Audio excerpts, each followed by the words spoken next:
do it. Oh my God. It's so IAC.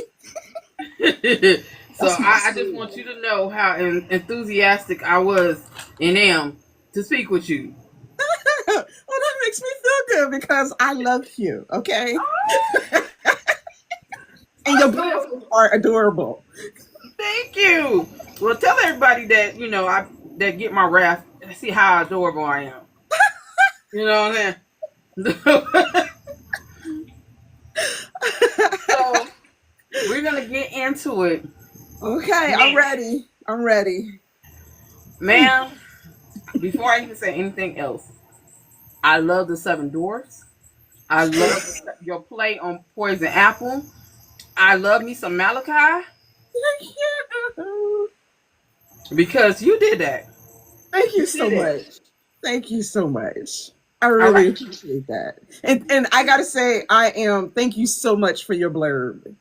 Because Oh, I was so nervous asking you. I was like, oh, what the hell? She says she liked it, so I'm just gonna ask her. So, and I thank you so much. I forwarded that to my editors so fast, and they are like sending that out with all the promotional items.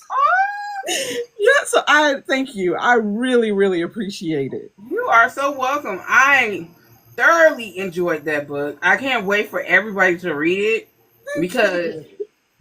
I don't know. I don't know. Your play on the Snow White and the Huntsman is what I'll be talking about when I say I want an African retailer, African American retailer. That's what I've been talking about. That's because, like I said, that twist on the Seven Dwarfs. Those some bad bitches. Fuck with them if you want to. Hell. Yeah, Oh, I'm glad. That's the kind of vibe I wanted to bring. So yeah, everybody need to know. Don't do it. Don't do it with them. they crazy as hell. Y'all be Yeah, talking they about are. unhinged men. Yeah, they are. The women got them hands down. Yeah, Poor I Malachi. really wanted the women to be the stars of this book. Even though Yeah. Malachi is like absolutely no slouch, he is not Data in any kind of way, no stretchy imagination. But I really wanted the women to shine in this book. So I'm glad you said that. Well, Malachi was kind of quiet, like looking back, like you bitches getting on my nerves. And why is you following me? Yeah, like, yeah, he like was. He was a little perplexed by how just he was unhinged she over it. was. He was like, what the hell? He was over it. Personally, I think she kind of just wore him down at one point. She Man. was just like, fuck it. They're right. Because he was tired. It's just like He lit out that old Negro side. He was tired. he did. He did. He was just tired. Okay. So how it goes, I'm gonna give you an intro. Okay. If you have anything to add to that, you go ahead, and then I'm gonna get right down into the questions. Okay. Okay. I'm ready. All right, all right. So, welcome to Negro in Distress, Black Girl Tired Book Talk, where book stories are sacred and our creativity is unfiltered and unbothered, but it's always front and center. Today, we are blessed to be joined by a gem in the romance world. Now, say your name so I don't fuck it up. Naima. Naima Simone, USA Times Today best-selling author, pastor's daughter, and pen slayer of steamy, swoony, emotionally gutting love stories. She's got acolytes from the Washington Post and Entertainment Weekly, and probably your favorite book bag group chat. And today we're diving deep into her new fairy tale meets mafia mind trip, The Huntsman, the Hunted Kingdom, Book One. Grab your drinks and let's get into it. Yeah, I have nothing to add to that because I'm just like, no, that was good. That was good.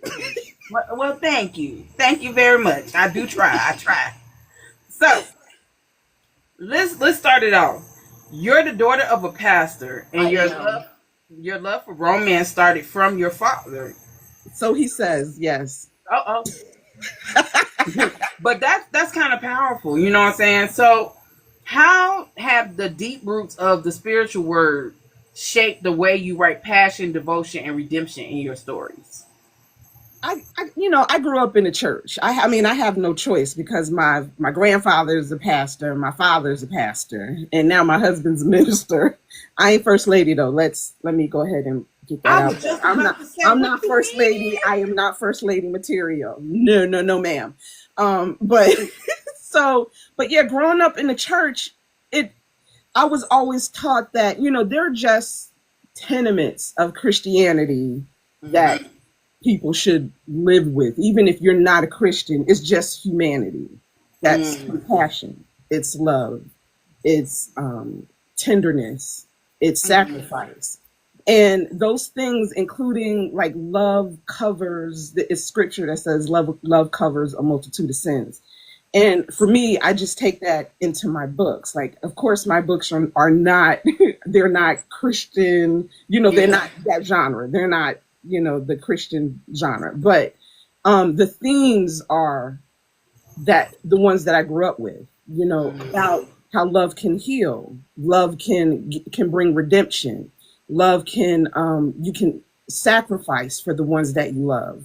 Mm-hmm. Love does cover a multitude of sins because no matter how bad you think you are, no matter how much sin you think you've done, how in the past, no matter how dirty you think you are from your past, with love, none of that matters. It Mm-hmm. doesn't condemn. It doesn't hold it against you.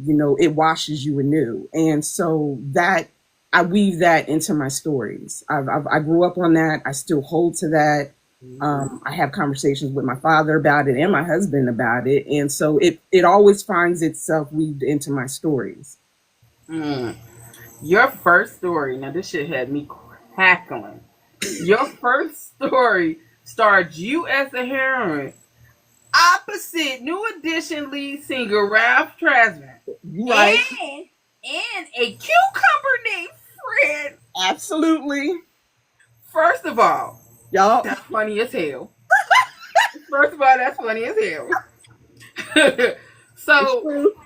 from that seventh grade love triangle Okay, to let me, because that sounds like real kinky, like with the cucumber. oh my Let me god. straighten this up. I was not that kinky in the seventh grade. Okay.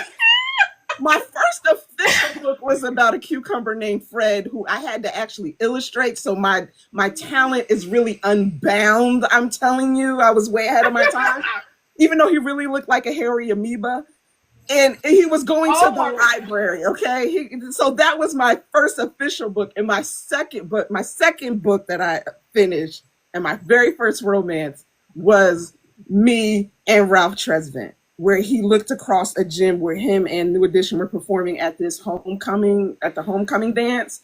He looked across a crowded gym, looked me dead in my eye, and fell in love with me. He got my panties and my heart in the backseat of a car at the drive-in, and I almost broke the cardinal rule of every romance is I almost killed him off. But then when he was in the ICU in a coma, I woke him up with a kiss. Yeah. So I was doing the whole Right. fairy tale even before my time. It's like, Right. What the hell? So how did your writing evolve into crafting heroes and heroines who are a little unhinged, sexy, and willing to burn down the world for their women or men? because I mean, if you're not, then why are you in it? Like if you it's what I first of all is what I love to read. I mean, it is Mm-hmm. absolutely what I love to read. I love heroes who are tortured, dark, have even if they're a tattoo artist or a billionaire or a mayor of a small town, there's Mm-hmm. some kind of darkness in them. And because nobody's perfect. And just like the level of darkness is, it varies, but I love heroes who need to overcome something. They're broken in some way and they need a full character arc. And even if they are still unhinged and cruel to the world, and I don't give a fuck, all to the world, and willing Yeah. killers to everybody else, and will still burn down the world, they are to their women. They have their heart, and they see that part of them that no one else has that access. So Yeah. that's why, I mean, if you're not willing to go all out, go scorched earth for the person you love, then why are you in it? And the same thing with the woman. It might be in a different way. It could be in the same way, but if you're not willing to sacrifice it all, except for unless it's like your self esteem or your identity or your character, you should never do that. Yeah. Then why are you there? That's what love is all about. True. So, what does a happily ever after really look like to you? Does it need chaos, a villain, or can it exist without pain of a situationship? I think everybody's happily ever after looks different True. because it depends on the person, and of course we're talking about characters, but it, our books like reflect to a certain extent real life. That's why readers, and I'm a reader first and foremost, and when I read a book, that's why I get so involved with a book, and why it's so memorable to me. And like my favorite books, I'm able to tell you everything about it right now because they're so memorable. I get so invested in that book. And it's because I can relate to the characters. Something about them, even if it's a paranormal, there's something about the character that I can relate to, that I connected with. And Mhm. so real life reflects our fiction. And Yeah. because of that, we're all different. So our Mhm. characters are all different. So our HEAs look different. So it's according to the character, according to their journey, according Mhm. to who they are, what they've been through. Like Yes. while one woman or one man might require a really huge grand gesture that includes like the whole HBCU band out, out on the field with a proposal at halftime. Oh, that's And beautiful. another character might just need a candlelight dinner, or you Mm. apologizing, or just a note saying I love you and that you're seen. Mm. That's an equal grand gesture, and it means the same. The power of it is the same, but it goes according to the character and what they need. Yeah. So you're known for your emotionally raw, deliciously spicy scenes. You even said you use your husband. He probably says not enough.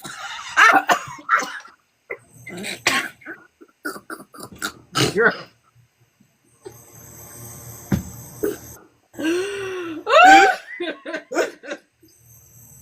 There's this one time, like my husband is not a reader. Okay, Mhm. he's not a reader. So I knew when he read one of my books that I was like, okay, you really like you're in this support thing, right? You really supported me. So he read one of my books, and I think it was like that one of my first. I think it was my first fairy tale retelling of Beauty and the Beast, and it was Bargain with the Beast. And first of all, in that book, he blackmails her into like staying with him for 7 days, right? In order for her to give him something, in order for him to give her something that she needs, he's like, yeah, I'll give it to you, but you're going to have to stay with me for 7 days and give me whatever I want, which is you, right? So things happened in during those 7 days. Like things that require like 11-page love scenes happened during that.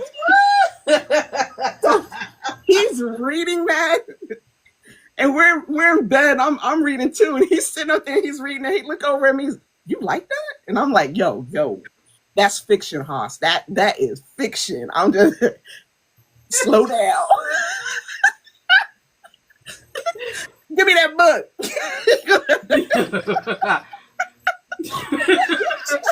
You're banned. You're banned. Oh my god. So Oh, not so much.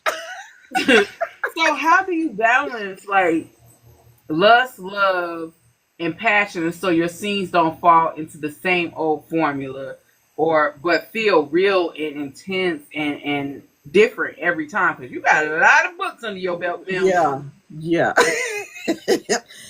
Again, it goes back to characterization. You know, the character determines what they need in a love scene, because you can twist your character into however many positions you want. You can have them hang from the chandelier, cuffed by draws, whatever. You can try, you can get as inventive as you want, but characterization makes a love scene truly memorable, and it determines what they need. So I use the example of you if you have a heroine who in her past relationship her ex called her frigid. It made her feel sexually inadequate. So Right. when she, yeah, right. So when she meets the heroine, I mean the hero, he's she's very she's not confident. She doesn't have a lot of self esteem in her sexuality, and she's timid and she's afraid of being rejected. Right. So her love scenes, the first one is might be a little more restrained, where he has to coax her into trusting him with her sexuality. By the last one, she needs to claim her sexuality.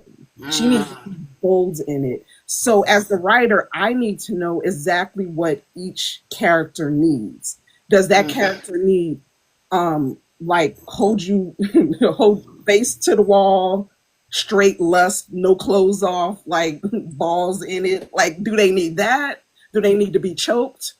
Or do they need to be laid down with like and just like coaxed into it with candles and like whatever? Like, do they need dirty talk or do they need silence? What are the reasons behind it? What's their history?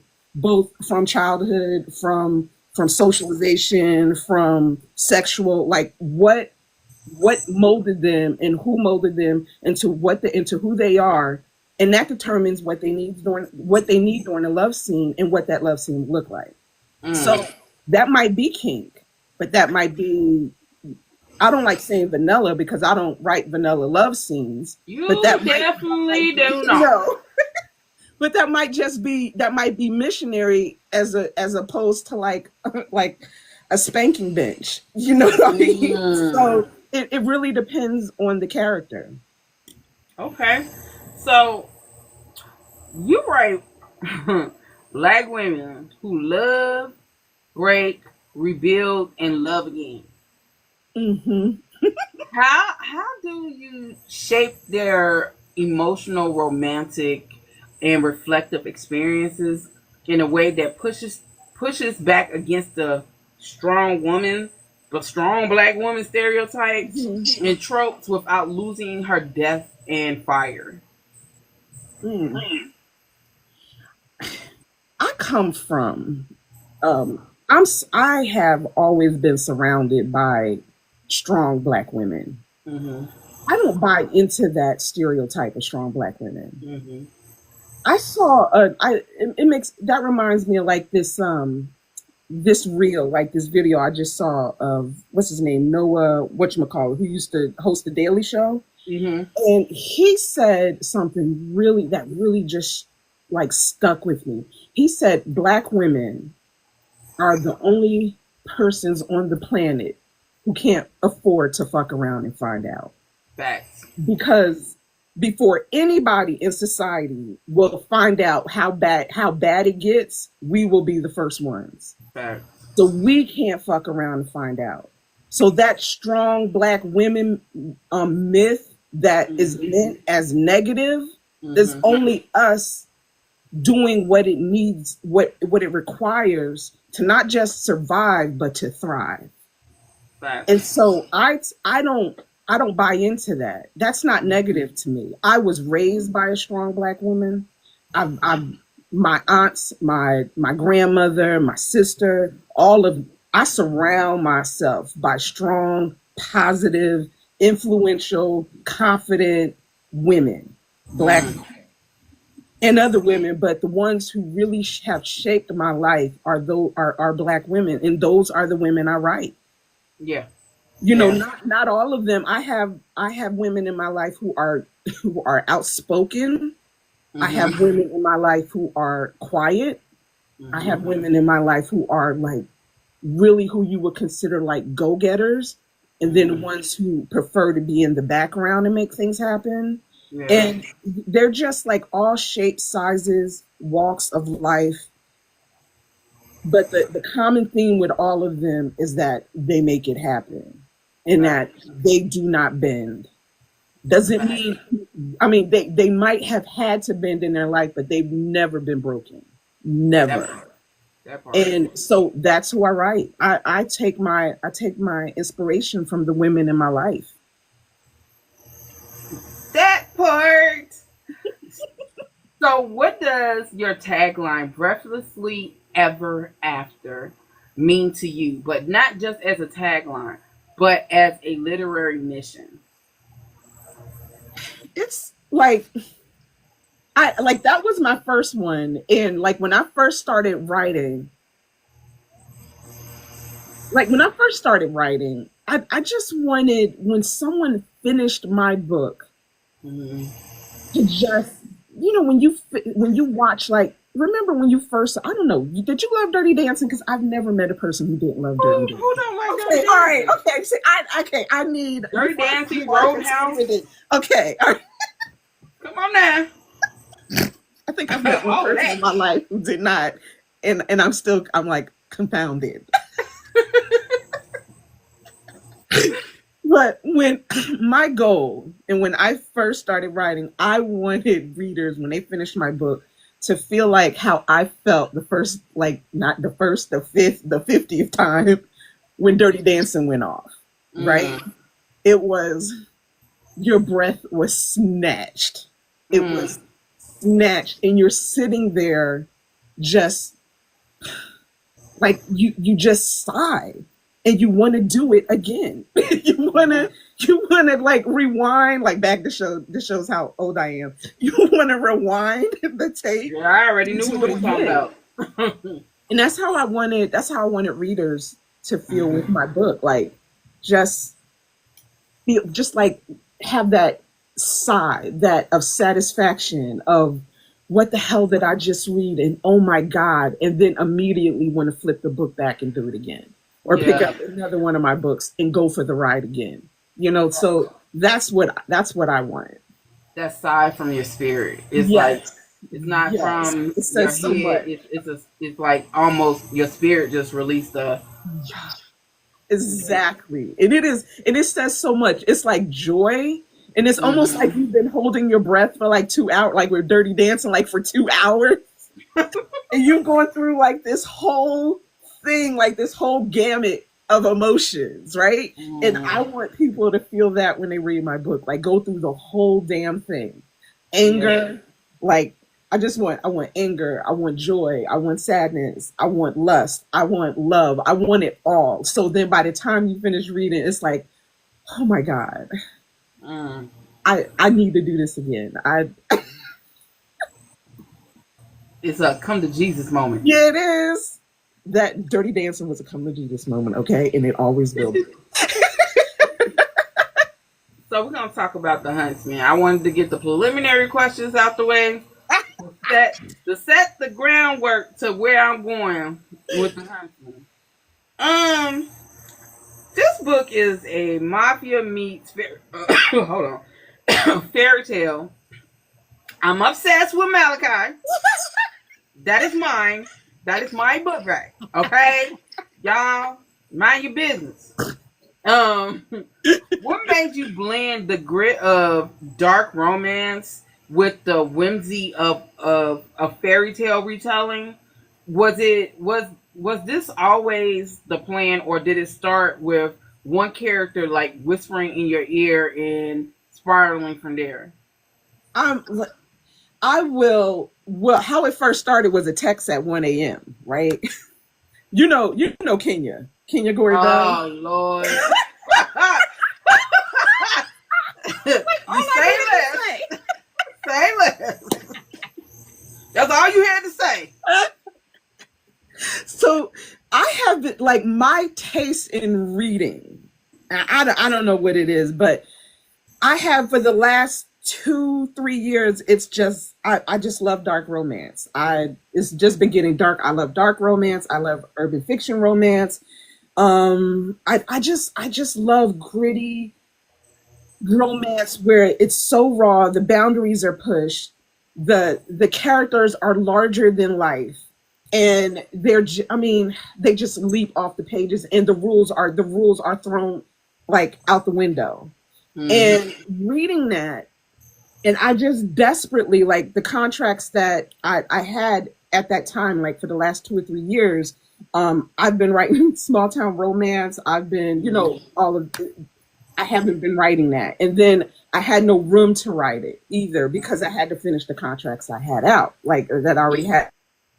Well, I had an opportunity to write like a short novella. So I was like, I don't know. I just wanted to write something for myself. I just wanted to write something for myself. So at 1 a.m., and this will tell you something, how it was just meant to be. Because usually Kenya knows, like, first of all, I'm not answering a text at 1 a.m.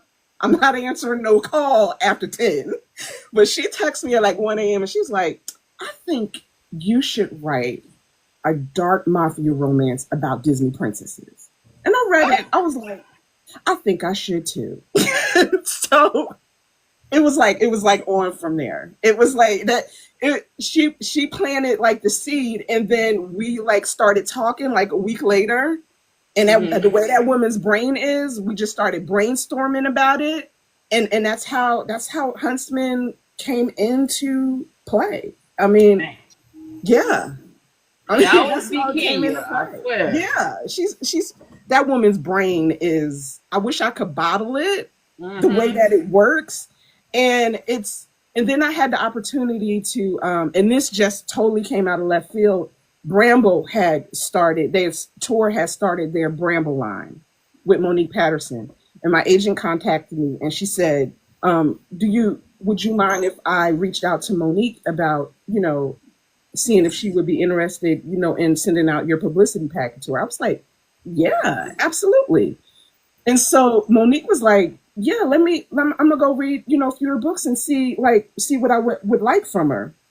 So she did. She read Sin and Ink, and she loved like the greediness of it and the first person. And she's like, I am looking for like a dark romance mafia. And maybe and if not that, do you have like a dark romance that's a fairy tale reimagining? I was like, well, I happen to have a dark romance that's a mafia romance and a fairy tale reimagining. So it's like it all just fell into place. That's how it.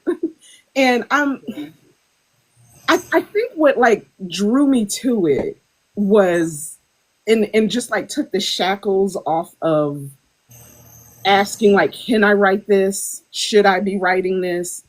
Is that I was in a place where I just felt confined, I guess, with what I was writing. And this was an opportunity to just step outside of what I had been writing and taking a chance, taking a leap of faith and saying, yeah, you can. And if it doesn't work out, the shit just doesn't work out. You say you tried. Stop asking, can you do it, and just do it. Stop Right. saying, can you write this, and just write it.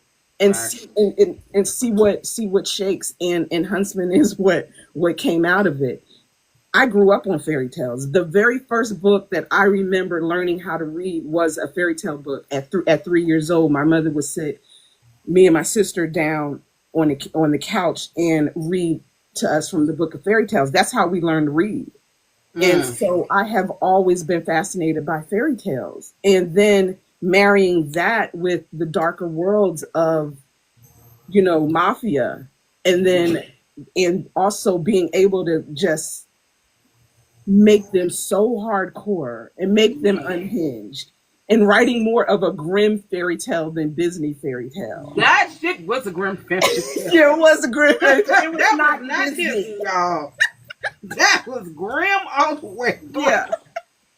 It was just like, it was like the perfect storm to me. Oh, no pun intended. But damn, didn't it fit?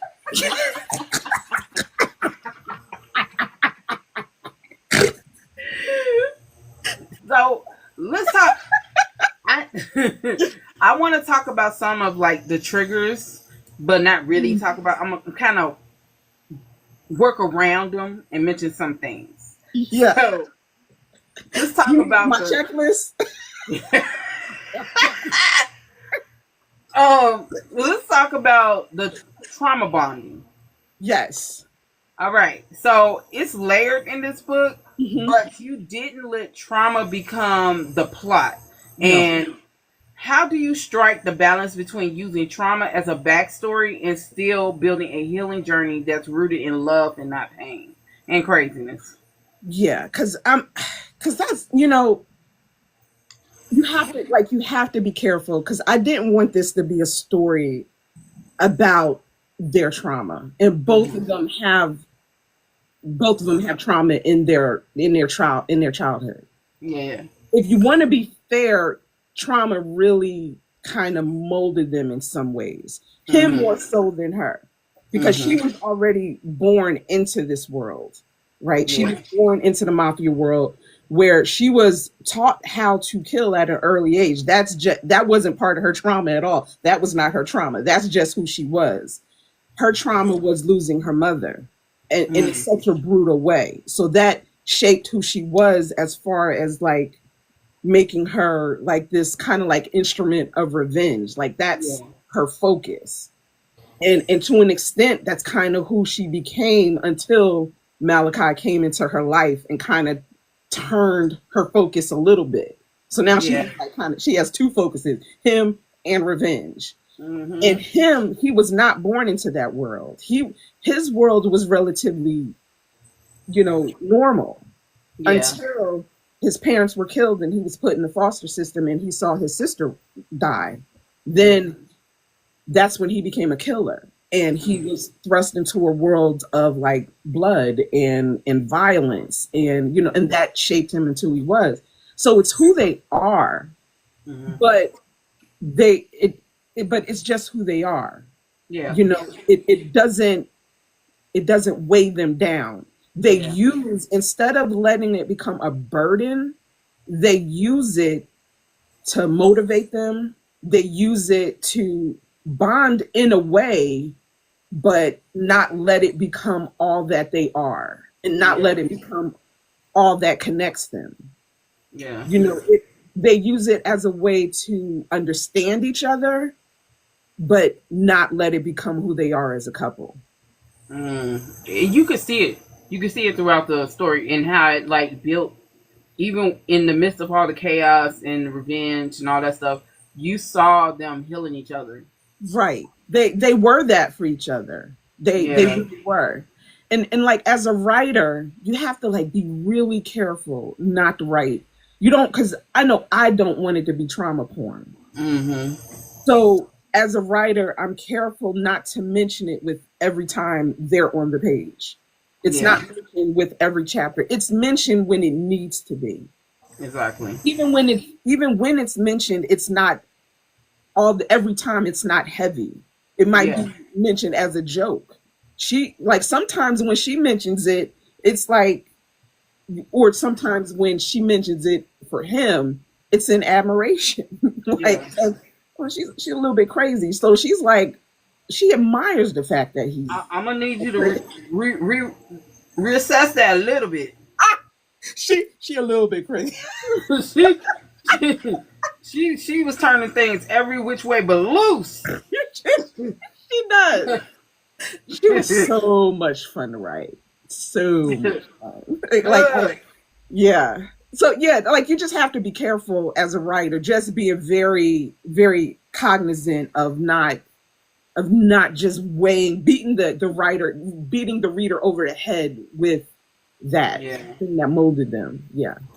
So let's talk about how I just love your twist on the stalker dynamic because it was reversed this time. She did an Uno reverse on our asses.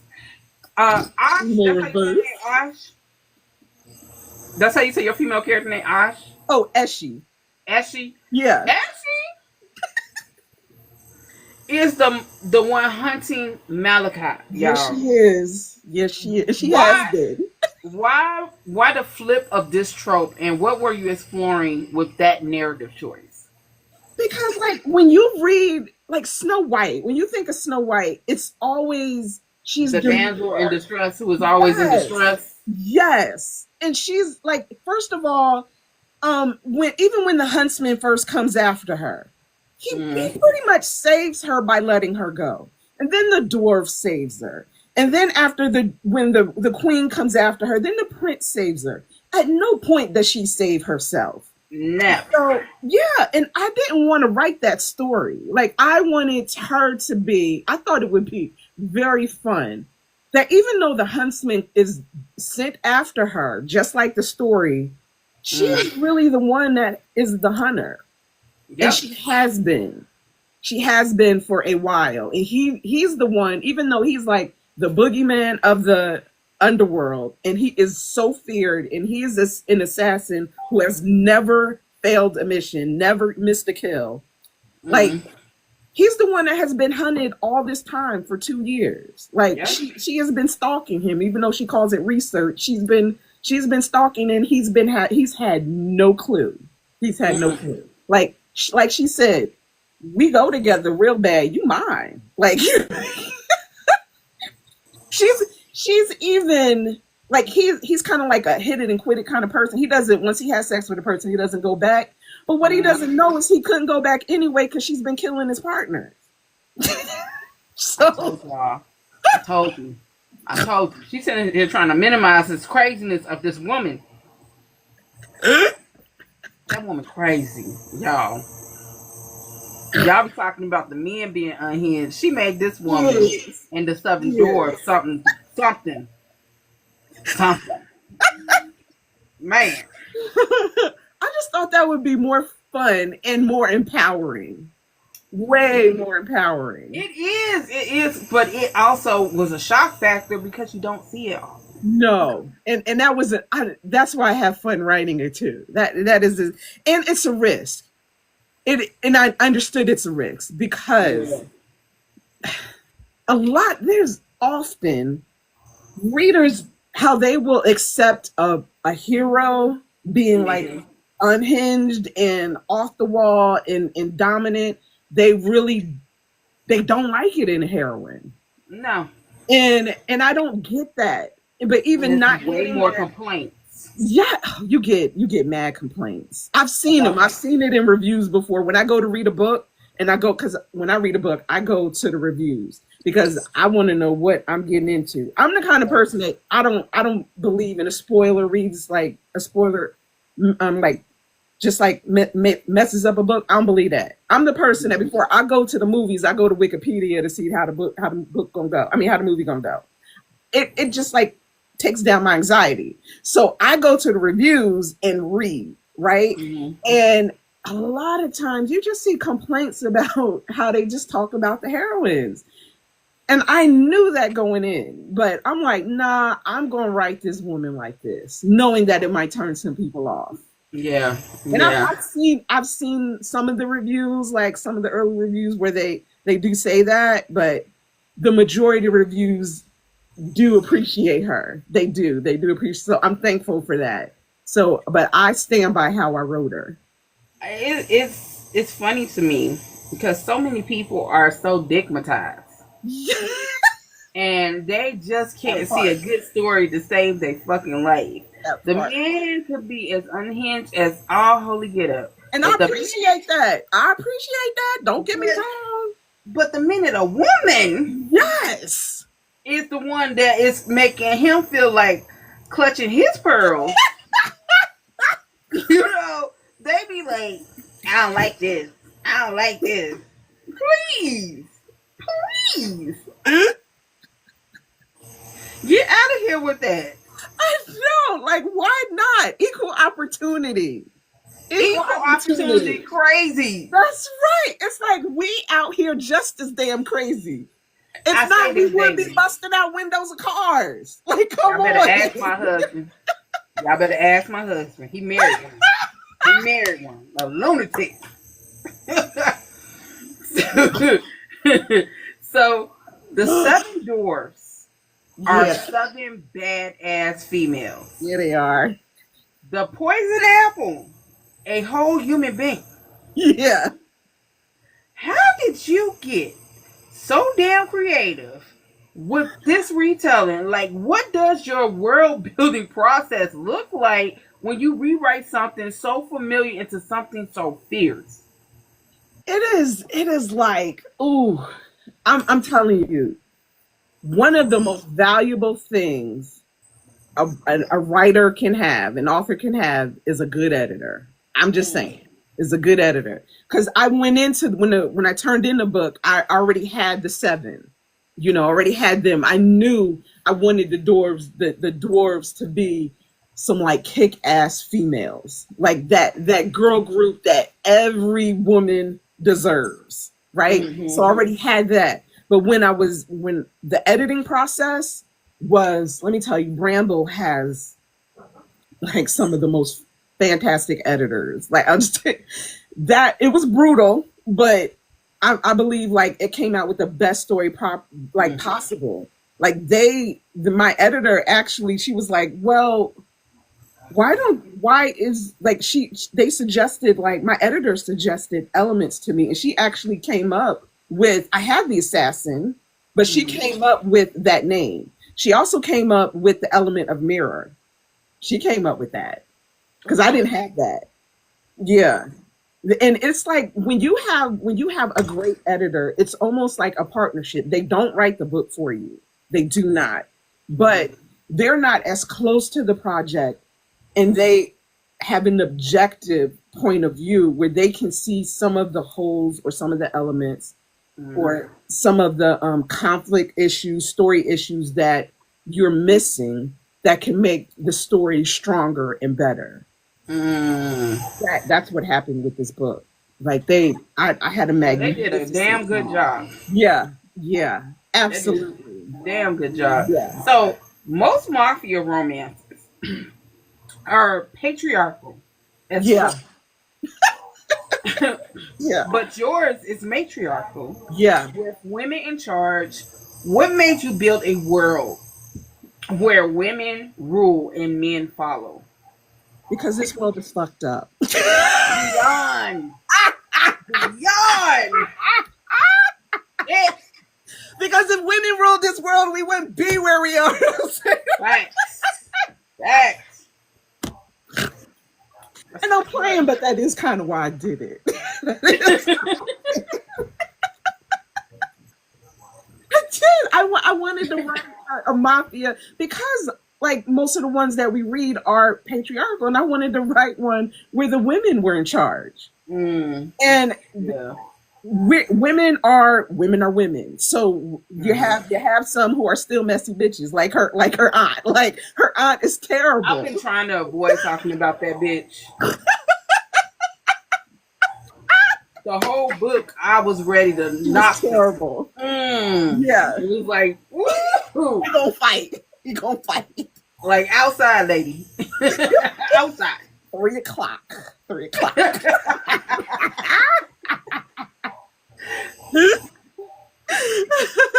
Yeah, that's why that's why.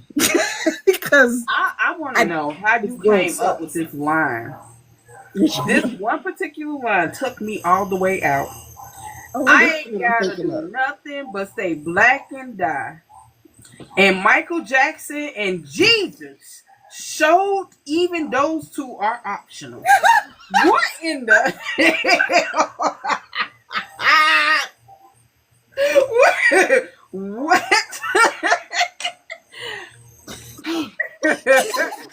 Like what?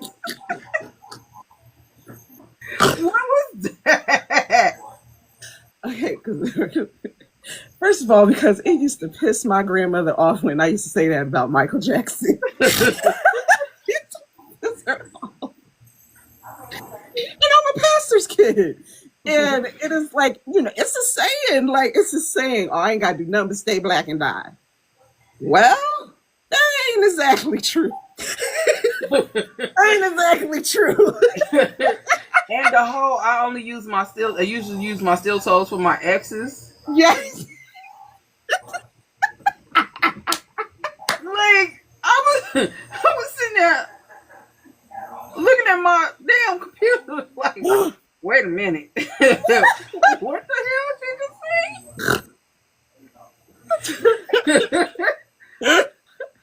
So how do you make her strong without turning her into society's mule?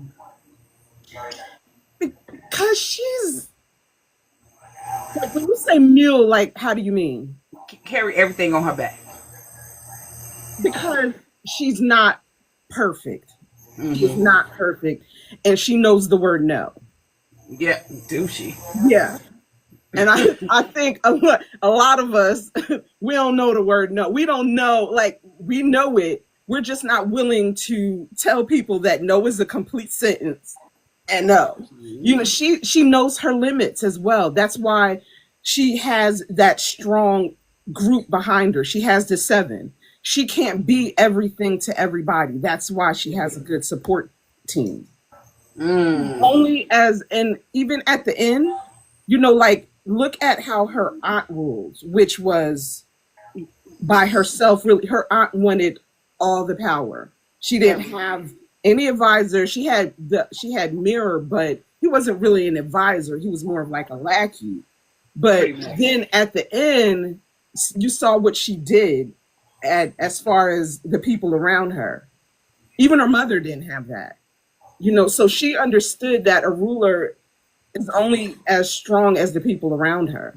Facts. And so that's why she was able to, you know, not take on everybody else's problems. She knew how. And if you, like, remember in the book when she was about to go after Malachi, she was about to do it by herself.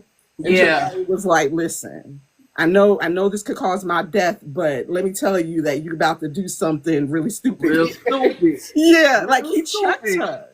You need people in your life who will check you and remind you, you know, bring you back to earth and remind you that when you're about to do something dumb. Mm-hmm. Even when you're in power, you don't need yes men. You need people who are willing to be honest with you. And the seven were that for her. Jabari was that in that moment. Malachi is definitely that for her. Mm-hmm. So yeah, that's why she's able to do that. Malachi is deadly but silent. Hmm. She is emotionally chaotic. Yes, she is. And together they just work. They do. They How do. did That's you a give good- both of that's them such a good space? description.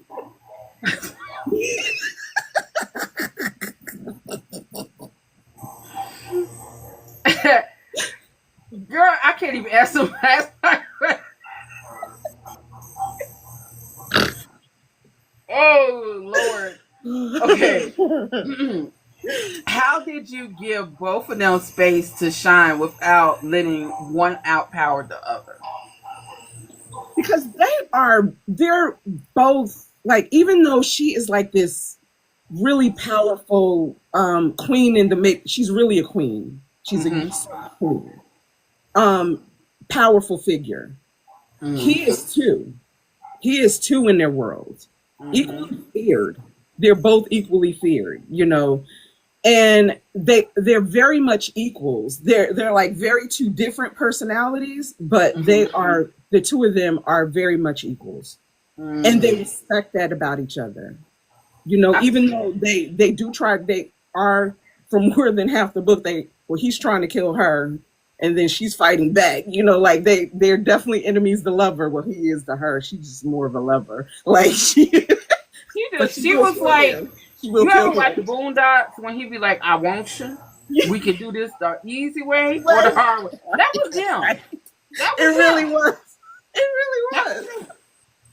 But she was willing to take him out though. She was, if it came down to it, like, if it's you and me, I'm gonna choose me. Like that was kind of her attitude. But she also had this attitude of, now you gonna give me this dick willingly, or I'm gonna take it unwillingly, and I'm gonna tie you down while I do it. That was her. Like, It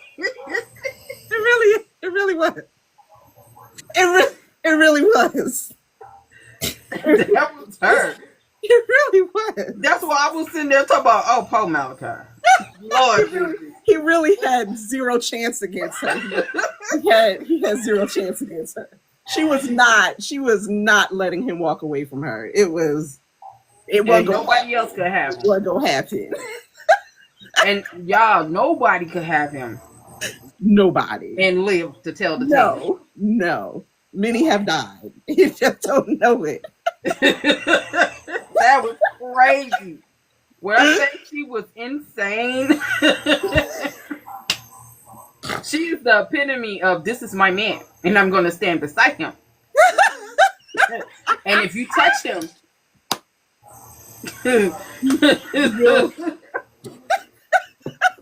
I was like, dang. She acting like this and she ain't even got the dick. What the hell?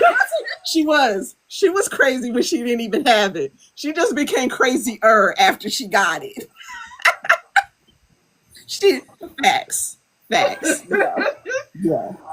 So when they like really balanced each other, which is how neither one of them, how they didn't overpower each other. There wasn't really a power struggle because they balanced each other.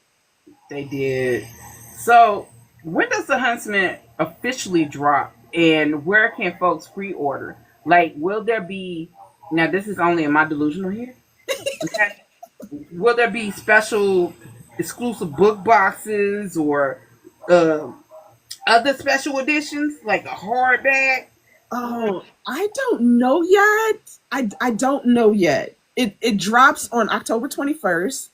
And if you pre-order it, and the print copy will have like the pretty blood red sprayed edges.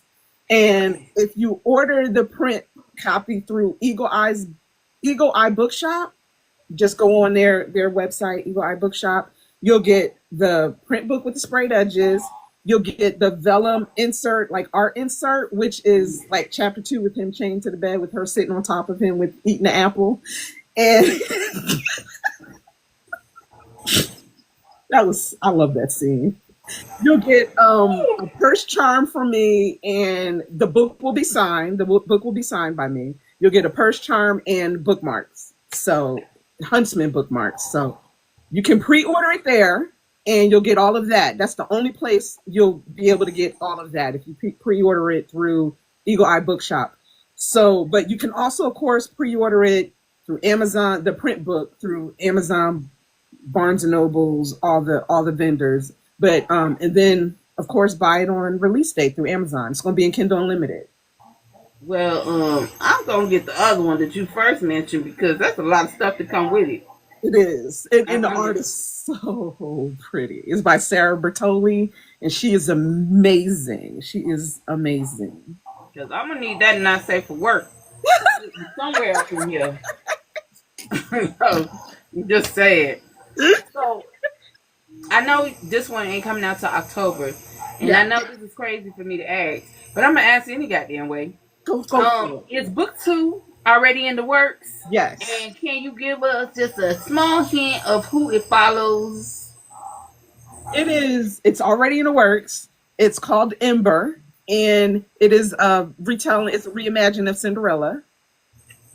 Yeah. Yeah. And this one, like the books aren't connected by characters. They're all standalones. They're just connected by each book is a fairy tale reimagining. And this one is Cinderella. And it is a Cinderella characters, evil stepmother, evil stepbrothers instead of stepsisters. And it is a stepbrother romance. Oh! Oh! Stepbrother romance. It's enemies to lovers. They're terrible. They're terrible. Let me clutch my imaginary shows. Stepbrother romance? Yeah. That came about quite by accident. Oh. Yeah. But I love it. It is different from Huntsman. So I am like waiting. What's the spicy level? It's the same as Huntsman. It's the same spice level. But like the tone of the book, like the pacing of the book, the tone of the world is different. The world is very different. Because it's like they're a high fashion family, like, but in like especially like couture shoes. Mm-hmm. But it's like they run a drug empire in the background. And she's the chemist. Like she does, and she's also the heir. But why you be coming up with this? I'm telling you, get you a Kenya. She gave me lectures before. Me and Kenya. And I'm just gonna do a little commercial for her.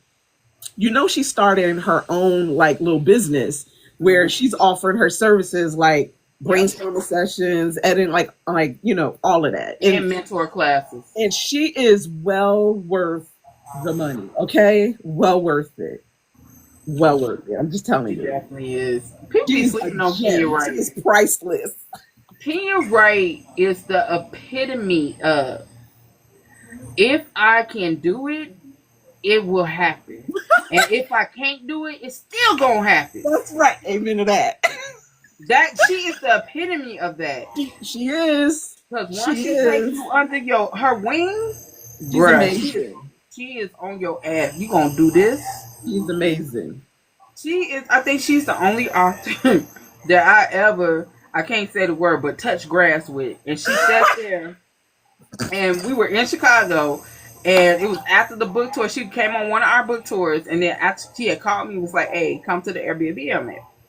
She came. I came there. She came outside. We was out there, you know, and she was literally giving me life jams, back to back to back to back. And then she put it out. And it was like, okay, gave me a hug. It's like, I'm gonna talk to you when I get to Asia. I was like, I felt like I got cussed out at the same time. What the hell? Those are the kind of people you need in your life. True. Those are the kind of people you need in your life, though. True. That's why I was like, if anybody needs to talk to somebody, Kenya. Because Kenya will call me and she'll be like, Naima, why you do that, girl?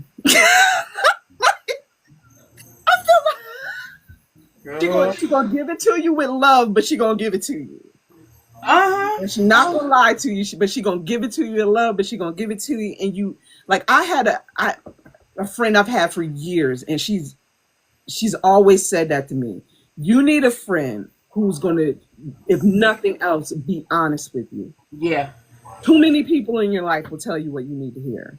You need a real friend will be honest with you when nobody else will, because they will not let you go out there and be embarrassed and ashamed and humiliated. They care too much about you to allow that to happen. And so I have a small circle of friends that I really like embrace. They are like I call them my sisters. You know what I'm saying? Absolutely. Yeah. They're not a clique. We're literally friends. Like, I'm saying that for the peanut gallery. Absolutely. Like, I have Kenya, I have AC, I have my sister. Like, it's very small, and they're supportive, they're honest, and these are women who will help you they don't hold information back from you. They're generous. They're valuable.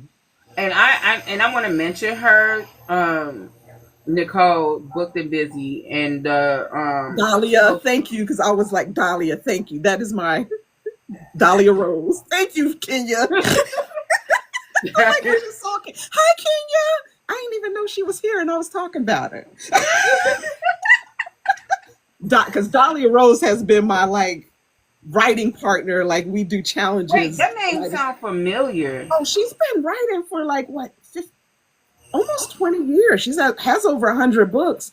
And starting almost 10 years ago, we've been writing every day, writing challenges. She's the reason why I get most of my books done, because otherwise I'm gonna have to look her up when we get off. She's a fantastic author. Fantastic. She sounds so familiar. Like, I've read some of her books before. I just don't. Years. Yep. She's fantastic. She's written over 100 books. And you want to talk about someone who, I remember, because I was going through it last year. And I had gone down to South Carolina to because every year, we'll just get together for a long weekend and do a mini writers retreat. And last year I had gone down to South Carolina to do a mini writer retreat with her. And I was just going through it last week, with personally, professionally. And I was going, she was taking me back to the airport, but we was at the Airbnb. And before I left, I just broke down crying. And I was just telling her everything I was going through, and I felt like I was losing my mind. the grief, still dealing with that. And she just like, it's hard, especially for me, to be that vulnerable in front of someone and talk about hold your hand, let you get it out, hug you. That woman walked me into the airport holding my hand in her pajama shorts and a bonnet, and made sure I got to the gate. Made sure when I got back home, called me, made sure I called. It was like, you said you were going to go to therapy. Make sure you contact a therapist. Like, it's past, when you have a circle like that, it's more than writing. It's like life stuff. It's real life stuff. And those women that I named, like Kenya, AC Dahlia, it's more than writing. The connection starts that way, but then it surpasses that. Those are real friends. In fact, I don't like nobody. I'm gonna be honest. I'm not a people person. I am not. I don't like. I mean, I tell people I'm not cruel, but I ain't nice neither. But it's just certain people that really get me and let me be my authentic self, and I met that in this bookish space, and they're all Black women. Yes. You know what I'm saying? Yes. And they uplift me, and I get on their nerves. Yes. And so, but we uplift each other, and that is the type of relationship that I think is what society does not see. Absolutely. They don't see that. Well, no. They don't acknowledge that. No. They don't acknowledge it. They would rather acknowledge like the petty things, like, because things that get a lot of likes, get a lot of shares on social media, or get a lot of videos about somebody beefing or something somebody said, and those things get shared more than the true friendships, the true community, the community that really uplifts and support each other, because that is real. A lot of us would not be here if not for that. And I'm a like living example of that, because I am the introvert's introvert, and they are the ones that pull me out of my circle. Like, they're the ones that make me go to signings or make me. Woo, that sound like my people. Uh-oh. She froze. What had happened? And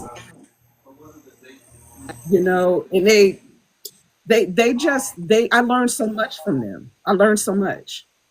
And I just want to say, because I see some of my crew up under here.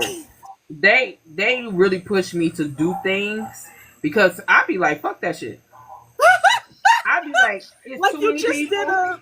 I saw where you just did the panel, like you moderated it, the panel. I did, and that in itself was nerve wracking.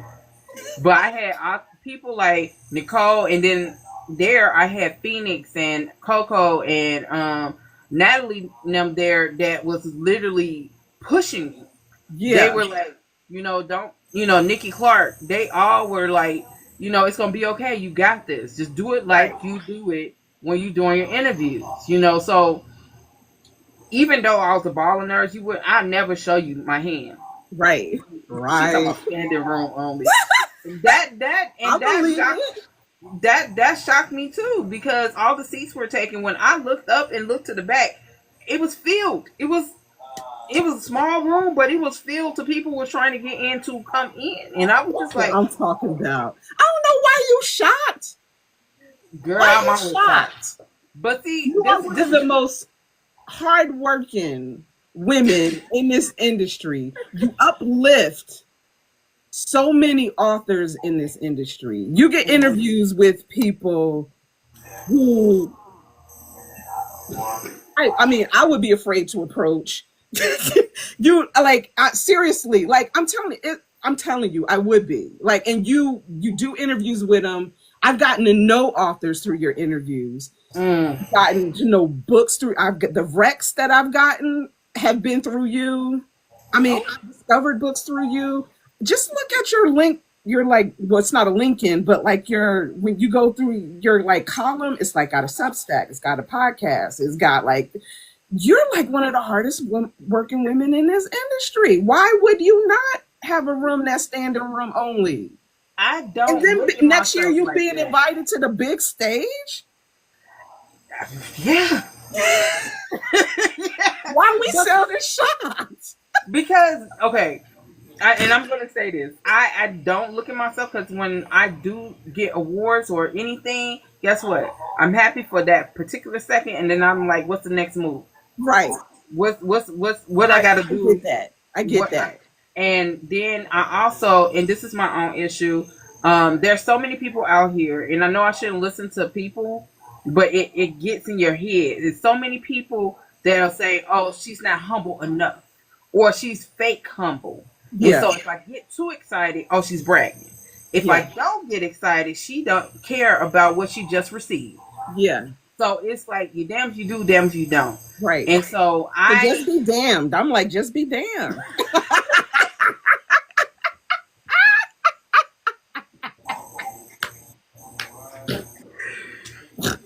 that's why I'd be like kind of shocked. I think I get more hate because negativity always comes to the front instead of the positivity. Yeah.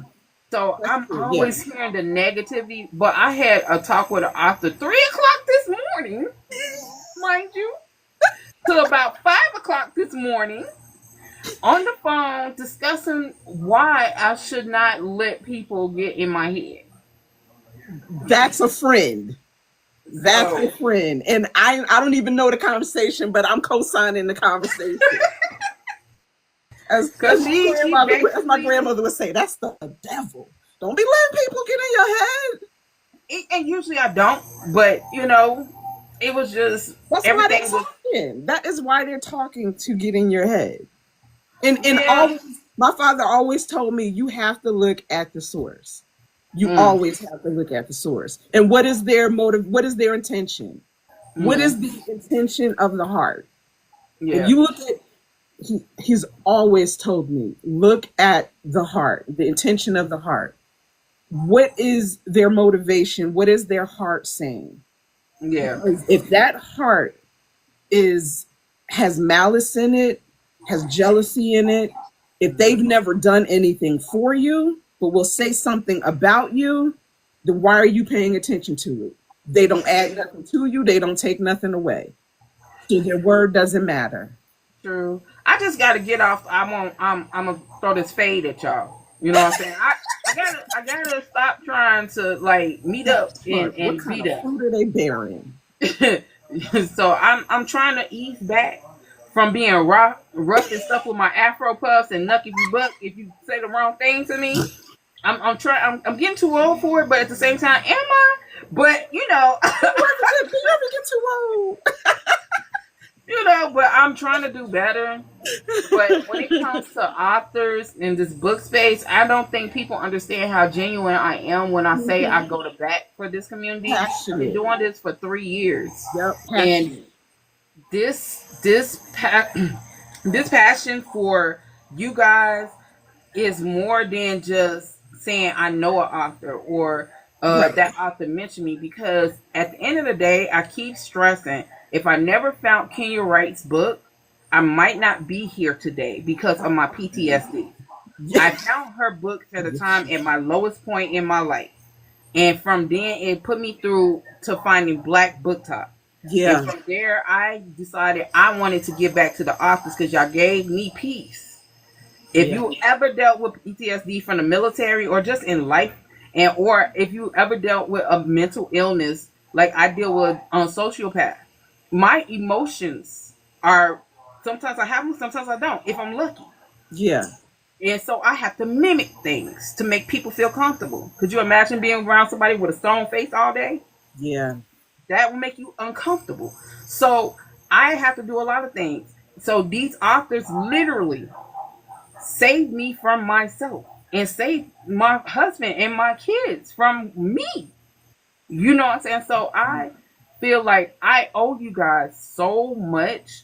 It's not me trying to get kudos or points or nothing like that. I legitimately, wholeheartedly go hard for this community because the community went hard for me. So when there is negativity in the community, it pisses me off to the umpteenth time Yeah, because people don't understand how books really help a lot of people. They may be absolutely. fiction, but they help us. They give you, like, people talk about, I mean, and these are people like, and some people in the community, but like outside of it, call it escapism or what. Mhm. I see nothing wrong with. Yeah. I escape into books quite often because life is hard. Life is hard, especially And now. Like, shit. Like, I want to go someplace where I know no matter what the characters go through, and the characters go through some shit, like they go through it, but there is a guaranteed happily ever after victory over trouble, bridge over troubled water. There's right. guaranteed joy, there's guaranteed connection, there's guaranteed relationship, there's guaranteed healing. There's absolutely nothing wrong with that. And escape into that, there's nothing wrong with it. It's That's yeah. what we as authors, we as readers, all like, that's what we offer this world, and that is no small thing. And so Hmm. it should be celebrated. And so you're right. So when people bring negativity into this space where it should be about celebration, it's, I mean, it's like, It's a slap in the face. it's like, sit back for a minute. Sit back and like, are you listening Yeah. to yourself? Did you stop and like ask yourself, do you really want to type that? Or Hmm. what's the ripple effect of what you're about to do? Do you think about who you're going to touch? What Yeah. who your words are going to affect? Are you thinking about that? And more people need to do that. Or And just to like take your keyboard away. that's why I say everyone who don't read interracial romance, don't read it. You ain't got to say nothing about it. You If don't. you don't read horror, don't Don't you do don't it. need to know about it. Don't If do you it. If you don't don't read monster romance, don't do it. If you don't read dark romance, don't do it. historical, all that, especially if you're gonna say it in a nasty type of way. Right. Right. Why dump on somebody else's joy? How is it? This is my question. How is me reading monster romance harming you? How is I, that harming you? And if it's not keeping you from sleeping at night, if it's not keeping your bills from being paid, if it's not keeping you from being fucked by your husband or your significant other, then why is it a problem? Why am I reading it a problem for you? If none of those things are affecting you, none of those things are being messed up in your life, why is it an issue that I'm reading that? And if facts. it's not, why is it in your mouth? Like, I don't get it. I honestly do not get it. And see Just this let people have their joy. There's it's so little of it in this damn world. Let us have it. little. So little And of it. see this goes back to the whole nuck if you buck. Um, because sometimes y'all be really trying the nuck if you buck mentality. Y'all be trying it. I be like, damn, I wonder can she fight?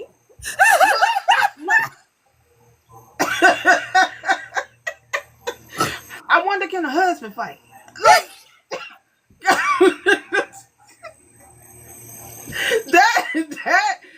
that's what I be hearing when y'all be making these videos.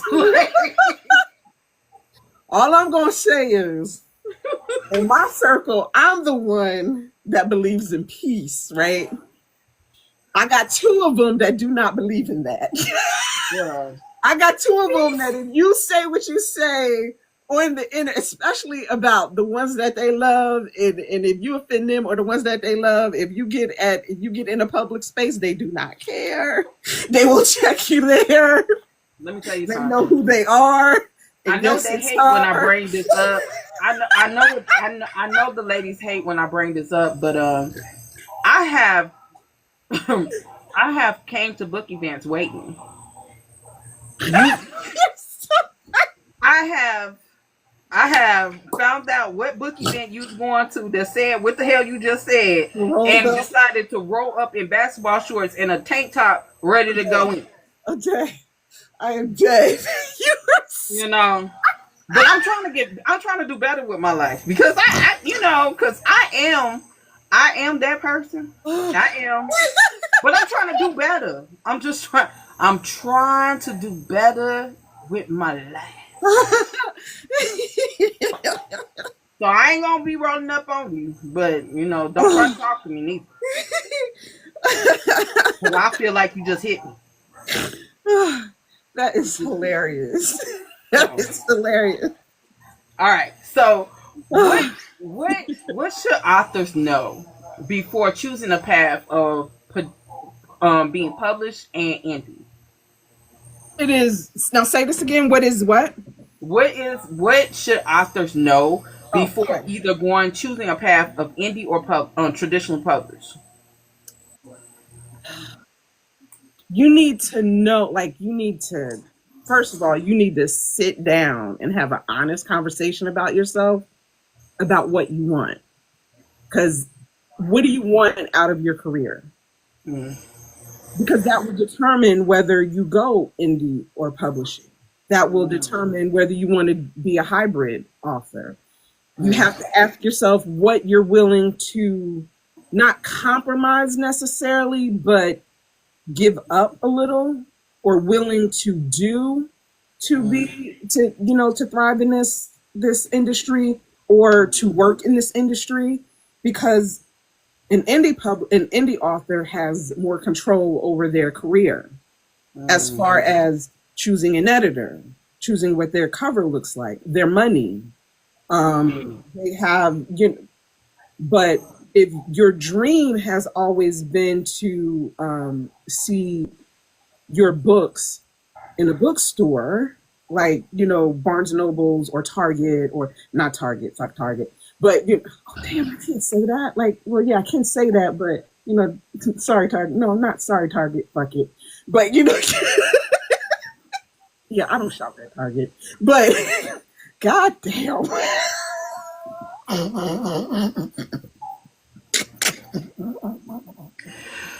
Yo, I ain't never gonna make it through this interview. She is having me cackling, y'all. So if your dream was to see it in Barnes and Nobles or Costco and stuff like that, then traditional is, yeah, I was AC. I was doing so good. I was doing so good.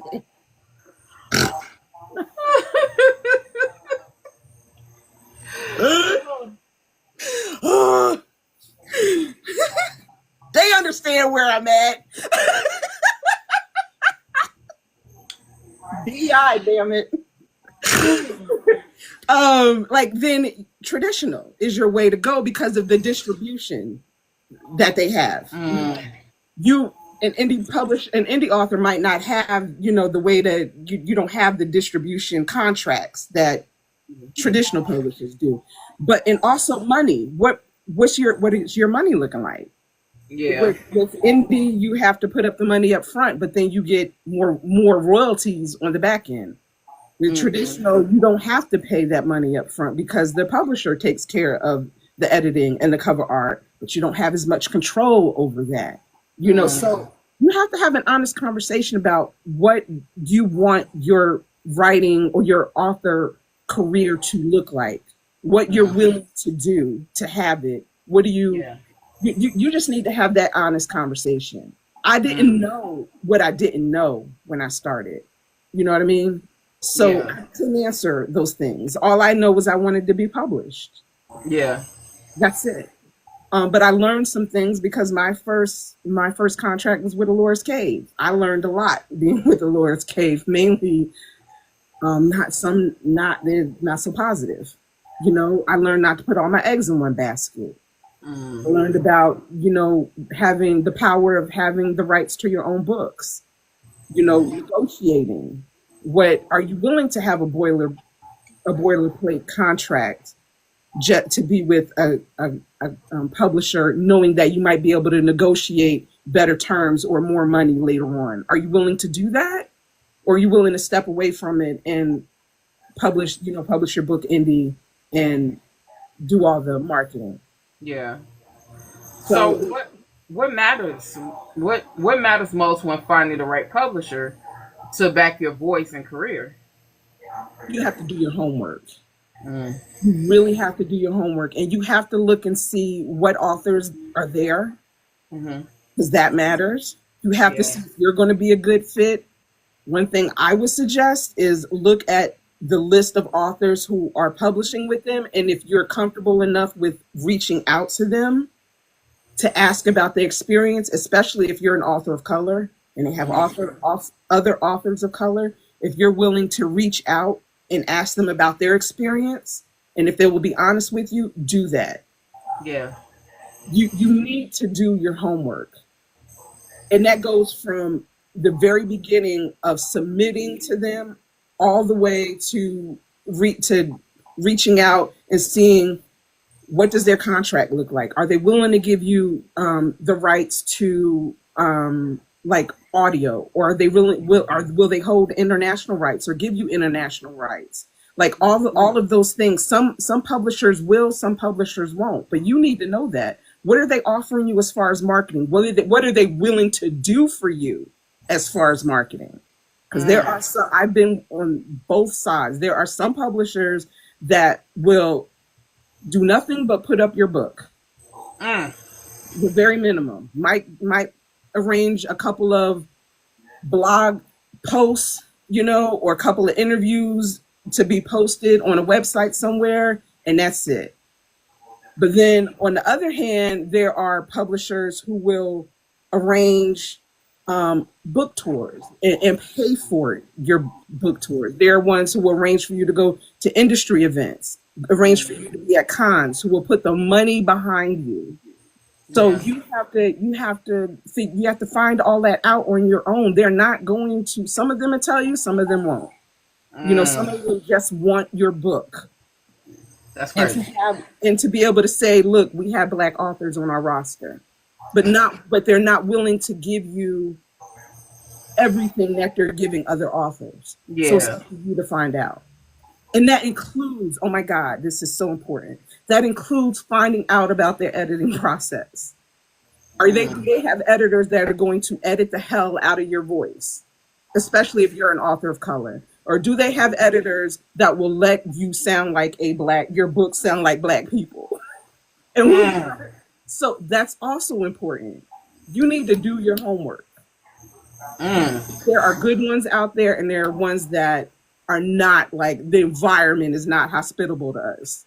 I heard some of the horror stories. I have There heard are. some of the horror stories. There are. So, as a Black woman in the trad pub world, do you feel like there's more pressure to perform Blackness or to shrink it? How do you resist that and still show up boldly in your work and branding? Now I'm not saying it doesn't happen, because I Yeah. know for a fact it does happen. I know for a fact it does happen. I haven't had to face that. Yeah. I've my first editor when I was with Entangle, my first editor she was a woman of color. Hmm. So I didn't feel that pressure. You know, my agent, she's a white woman, but I swear she goes so hard for me. She goes so. I remember that there was I had a cover one time that my heroine was clearly Black, clearly Black. They put a woman that she looked Persian on there. I don't know. She looked like he wasn't Black. And I was like, what do you want me to do with this? I can't do this. In what you have to realize is that when you're with a publisher, you have input into your cover because you fill out a cover art form. The cover art department may take in your input, they may not. They have the final say. And when they send you the cover, they'll say things like, here's your cover. Do you have any feedback? But we love it. Basically, their thing is, do you have any feedback? But the tone of it is, we love it. We're not changing it. They may change little things, but the idea is their marketing. They know what's going to sell. So I get this cover. This woman is clearly not Black. My heroine is chocolatey black. Like she is chocolate, right? Mm-hmm. Blackity black. And I'm like, I don't want to put this out. First of all, I'm not going to get dragged for this. But aside for that, because you're not going to get attacked for it, I am. But aside for that, I don't want to put this book out with this woman who is clearly not black on this cover. So I'm having this conversation with my agent. My agent went hard for me. You got to understand with this publisher, sometimes when it is hard to get them to change a cover, it is almost impossible. Mm. She emailed them and was like, told them about colorism, the history of colorism, about how this will reflect on me, how it will reflect on them. By the time she finished, I had a woman on that cover with 4C edges. You understand me? Mm. So I have an agent who went to the Met. So you have to like, so I don't have an experience where someone has tried to change me and tone down who I am. I write I write what I write. I write what I know. But I write all across the board. I write interracial. I write black characters. I've written white characters, Latino characters, Asian characters. I write all across the board, but they have never tried to do that with me. So I haven't. But it's there. It happens. And as an author, you have to decide what are you willing to give up, what are you willing to compromise. You know, I've always gone by the I'm not willing to sell my soul. That part. Yeah, I'm just not willing to do it. You know, gain the world and sell my soul. I'm just not willing to do it. It's the same in the creative space. Yeah. Like, you know, being a creative. Some people will sell their soul just for popularity and a coin. Yeah. But in the long run, it's not helping you. Right. Right. So let me ask you this. What would you like to see shift in, I'm saying diverse loosely, but what would you like to see a shift in diverse book event spaces that still seem to prioritize whiteness in the margins? Yeah.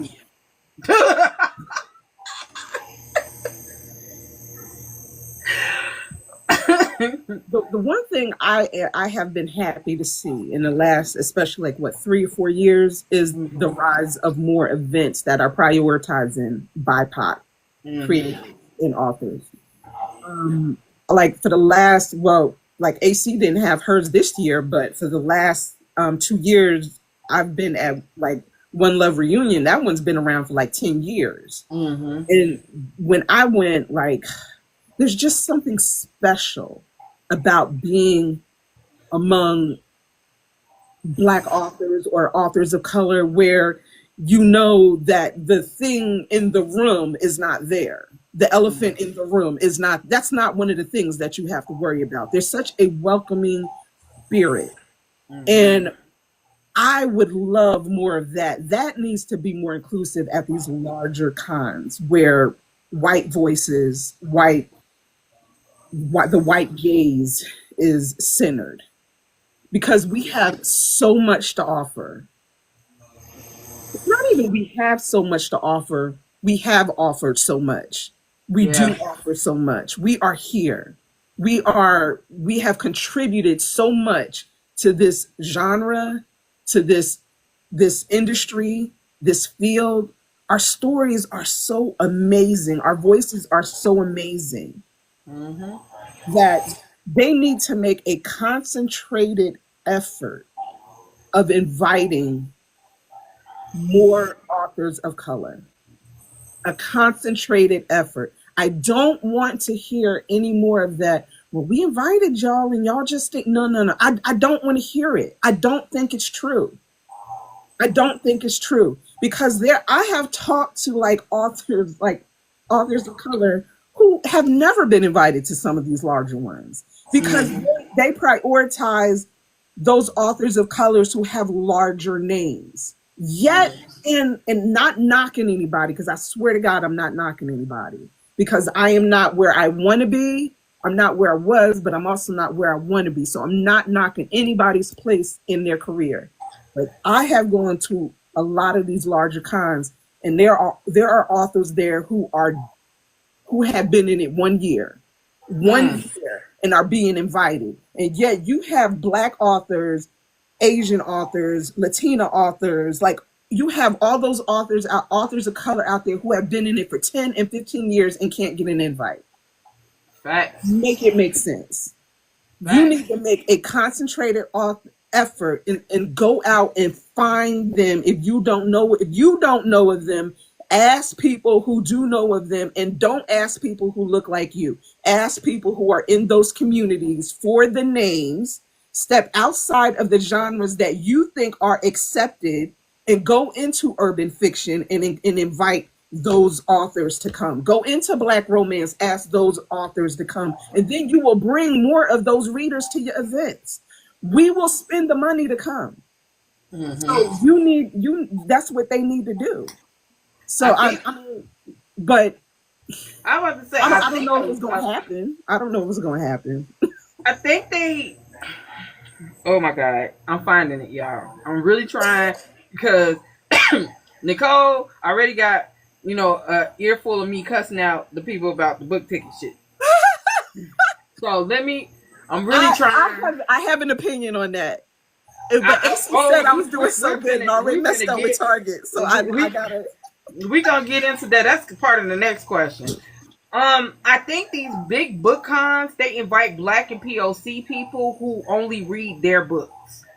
They invite those who can whitewash and minimize their Blackness to come to these events. And then the ones who don't, they put them in the back. They put them in places that they can't be seen. They put them in places that they will not get the most maximized attention from the readers. I feel like white spaces and white creatives who make these cons like to take the ideas from Black people. They like to take Haven't we things that seen we it in the do. last 2 weeks? Right. They like to take the things that we do, you know what I'm saying? Stealing somebody's whole fucking shit. That's right. You dumbass bitch. You just, what? I digress. I digress. But I feel like they and when they do have us on, it's like they gotta walk around on eggshells like we're not human beings. That is fucking insane. And I also want to say this for all you white authors, and I'm not talking about allies. I'm not talking about people who don't say shit to nobody. What I'm talking about is a lesson that you're gonna learn today on this show. Mafia would never existed without street lit. Without Black street lit, because y'all wasn't thinking about writing no Italian mobs, and they was right there in your face. Even when Goodfellas and Godfather came out, y'all still ain't writing no books about it. But as soon as Donald Goines and the rest of them start doing it, here we come with all the mafia. But because y'all were white and privileged, you wound up getting the kudos for that. Yep. And the ones who actually made the genre did not, because they were people of color and they were Black. It's an old story. It's an old story, and it can get so frustrating and exhausting. I'm just gonna be honest. As an author, it can get extremely exhausting. Like, you do the work, you do so much work, you write the best book possible, and because of who you are, or because of who you are and where you are, you might not get the attention, get the money, get the budget that someone who is pretty and white and they feel will market better, whose book may not be as good as yours, but maybe is in a genre they feel is marketable. And because they have a certain look, will get the money, will get the push because they feel like it will market better. And so they will push that book, and just flood it over social media, flood it to the reviewers, flood it. So then by the time it releases, it's an instant New York Times bestseller, right? Yep. And yet you have the author who has been grinding and grinding and grinding for years. and can't get noticed. Can't get noticed. It can be exhausting. It can be soul depleting. But you don't. But like, do you quit? No, you don't No, quit. You don't no. stop, because what God has for you is for you. And I firmly believe that. I firmly believe that. So But it you can got, it can be demoralizing. but you got people also got to look at this. Just because it looks good on the outside, that it's pretty, it's shiny, Yep. it's wealthy, doesn't mean it's rotten on the inside. Right. Because a lot of these people who get to the top, they fall real hard. It's hard to sustain it like this, and I hate like I don't hate it, but like I keep going back to like spiritual, and I'm blaming it on you because you brought up the pastor's kid thing anyway. But there's a scripture that says the blessings of God are rich and no sorrows added to it. What God brings you to, he will give you enough to sustain you in that position. So Mm-hmm. it might take me 20 years to hit the New York Times or get to a level where it's like New York Times bestseller status. But Mm-hmm. the things that I have gone through those 20 years, where someone who was in it for 2 years or 1 year and hit it with their first book, it's taken me that long to do it, but God has prepared me for those 20 years. And he's taught me so many things that by the time I hit it, it's sustainable. Yeah. Nothing. I've learned so much. My character is built. My business sense is built. Preparation as far as discipline is built, that I can stay there because God has given me so much that I can sustain it, and he's blessed me with it, that there's no burden attached to it. But Facts. if you haven't done, if it doesn't work out that way, and I'm not saying that God didn't bless some like the newbie author with who hit it the first time with, I'm not saying that at all. But it might be that where you had to go the long route to so you could sustain it, the other person who just hit it might not have that platform. So they'll Right. hit it once and it's a one hit wonder. Yeah. Or something might happen and they're not able to write a follow up book. And this goes back. Okay, I'm gonna take Jaquel, Kenya Wright, and then I'm gonna match it up with J.R. Ward and that stupid ass bitch that wrote Harry Potter. So, um, so Kenya Wright has been getting it out the mud since she got out the Woo! military, and Man. she started out in food stamps, living with her mama, and barely making it with her writing. And then when the time came, because after years, the time came and she hit it. And she's been on it ever since, but she never gatekeep not one goddamn Not once. thing. You go to her and ask her a question, she will share her knowledge. And then you have And Jaquel, help who you. has been in this game for 10 years. 10 years grinding and hustling. Yep. And she's keep catapulting to the top. You know what I'm saying? First black indie author to hit Right. #1 in the Amazon store. Exactly. But they both grind from the mud Yep. to get where they are. Yep. Now, let's take J.R. Ward.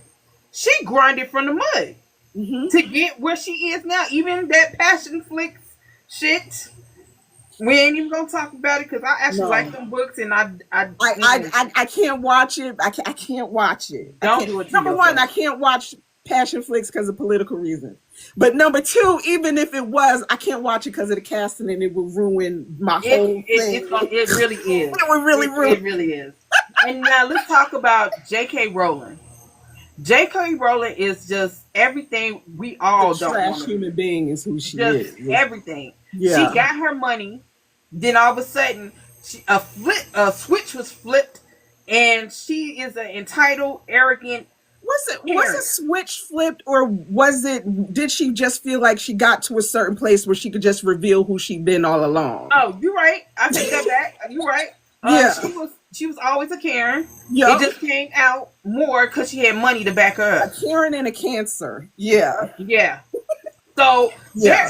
there is people getting it out the mud all over the place. Yeah. But then you have those entitled ones.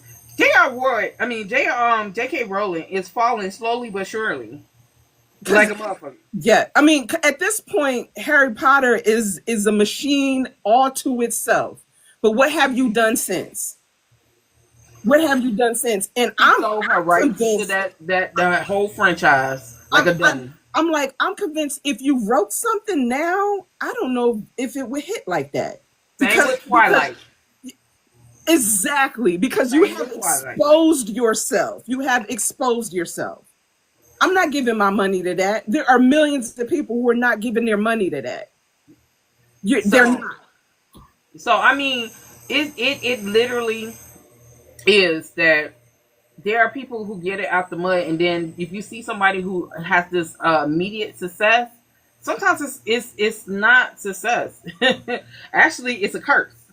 Oh my goodness, It's a yes. curse I can think because of their one success may author look that good on the happened outside, but to. on the inside, Yes, yes. their fall If is you're going to be not worse. ready for it, it can be a curse instead of a blessing. If you're not prepared for it. So stop rushing it, y'all. Yeah, Stop rushing it. yeah. Even if it takes time, it's just gonna take time. It's just what you invest into it. Yep. Sometimes, look at Lizzo. Lizzo was living out her car, Man. poor, nothing, Yeah. still working on her craft. And But look at that's her the now. thing. You have to you working on craft never stops. Like me and my father were just talking about this. It never stops. Like even now, like I just signed up for a class. Like it never stops. You never stop learning. You never stop trying to better what Exactly. you're doing and who you are and your skills. Like with with every book that I write, I learn something new through every editing process. Every Hmm. single one of them, I learned something from my editor, something about Yeah. my writing that I didn't know, something that I didn't know I was doing, something that I'm going to try next time around, something I'm going to be more aware of and do better at. Like I get better with every, and that's not, I'm not saying that to be conceited, but I do get better because I learn something more. And you're Hmm. supposed to get better with every book. Exactly. So let's get into this book event shit. I'm gonna ask the question. I'm gonna let you do the talking a little, because before I say anything, I have to gather my thoughts. I done already called these motherfuckers dusties, dirties, brokies, and everything else. But I'm a ask the question.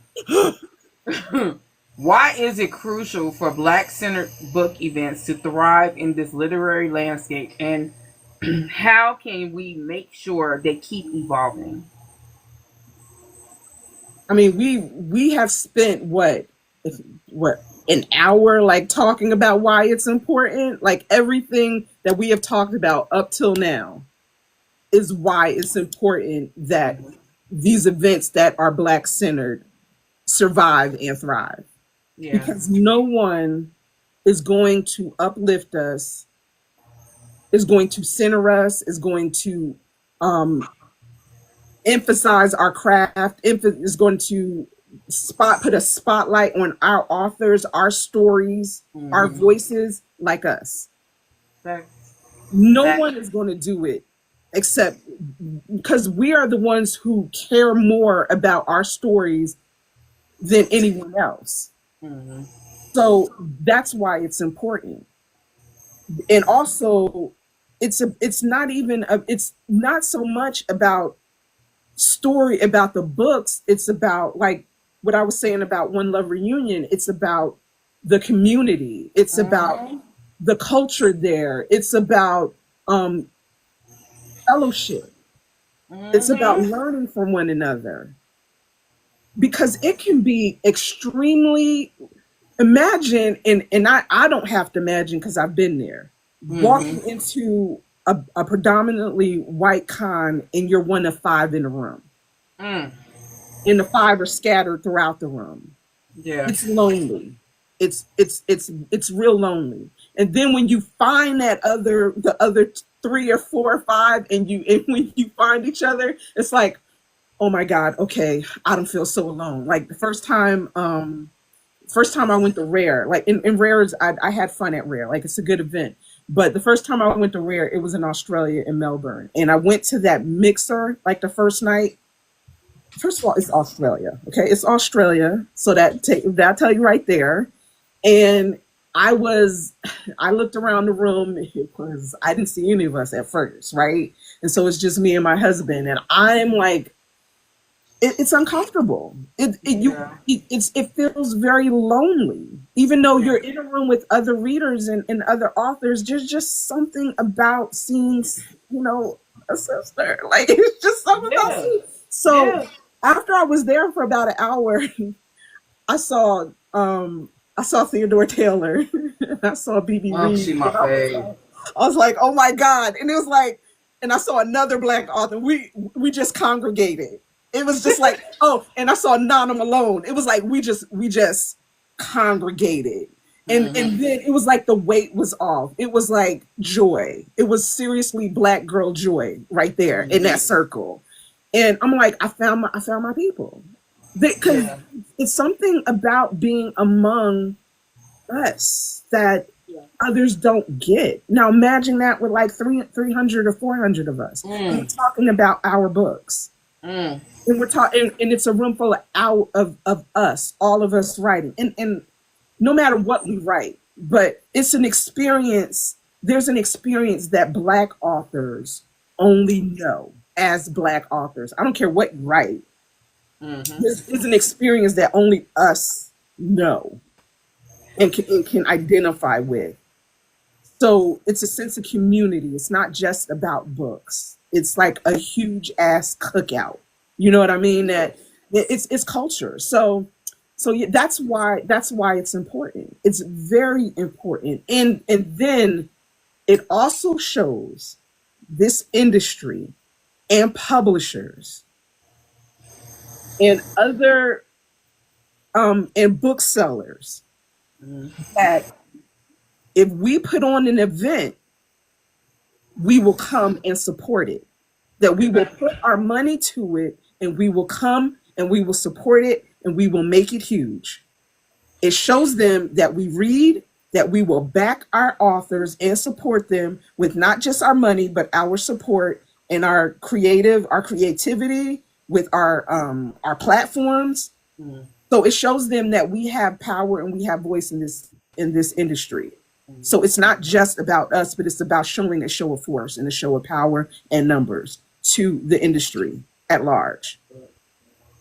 And we do that I with money. We do that with money. Like I read like your post that we do that. Money talks. I'm sorry, money talks.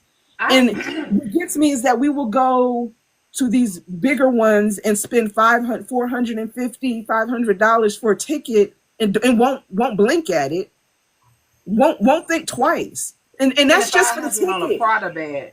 Yeah, yeah, that too.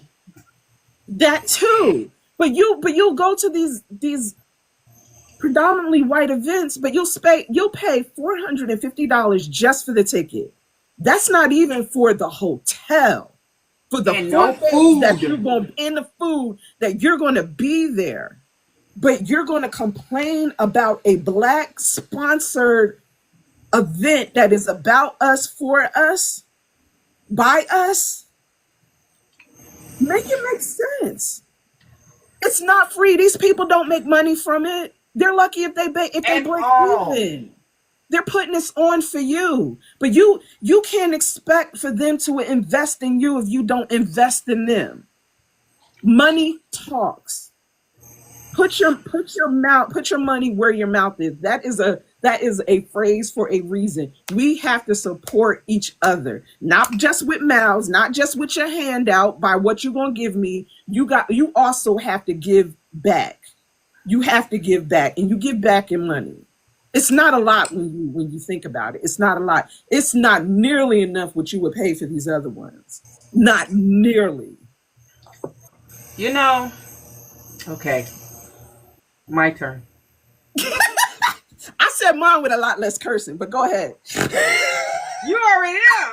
You already know. You already know. I honestly, as as a book event host, as someone who supports the Black book community wholeheartedly, not conditionally, that piece that I wrote on Substack, I meant every fucking word I said. Y'all be conditionally supporting Black events, Black authors. black creatives if it is not going to benefit y'all in popularity. But y'all will support the motherfuckers that wouldn't piss on you to put the fire out. These brands, these white brands that have y'all, some of y'all still go to Target. No, we can't acknowledge that. No, they don't. No, they don't. I don't want to believe it about y'all. I don't want to believe it. I believe it. Some of y'all still go to Target. My book gonna be in Target, but I'm not gonna go in there and see it though. Some of y'all I don't want y'all to hold it up. I don't want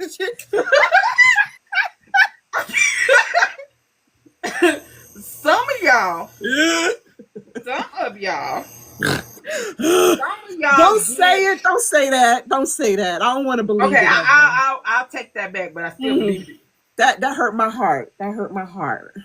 Some of y'all will literally say y'all support black spaces as long as they recognize y'all as popular people. Mm-hmm. Some of y'all come into this space after having fucked up careers in other spaces on TikTok. Kobe, you ain't really Kobe, nigga, but Kobe, Kiara, y'all come into this space after y'all have failed places elsewhere, come over here and y'all disrespect black authors. Y'all do that. Then y'all talk about book events like BRBF, talking about some. Now, y'all literally see what this festival did this year. Y'all literally saw that. Yep. These when I wasn't even there, but I knew from those who my book there, was. they told y'all what's going to happen August 15th. So one of y'all made a video and said you were there, so you heard that. But you got on this interweb, sounding like that white lady that stole from Korean. Got on this interweb and said, "This is too much." Oh no.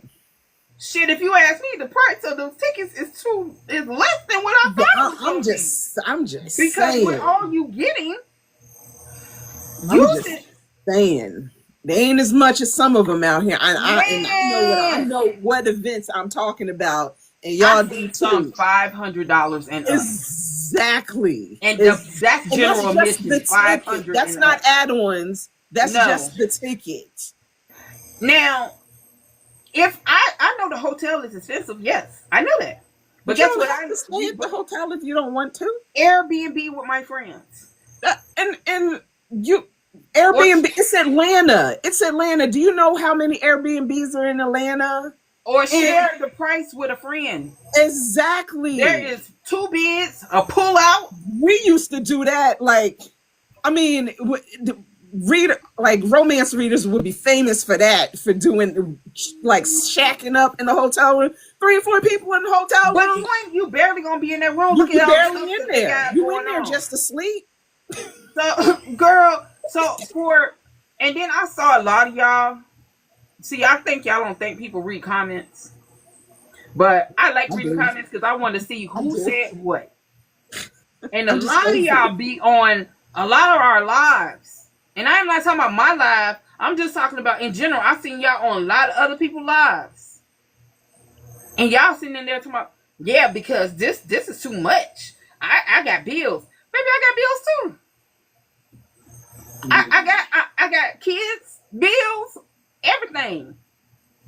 But let your favorite artist, Beyonce, have a concert.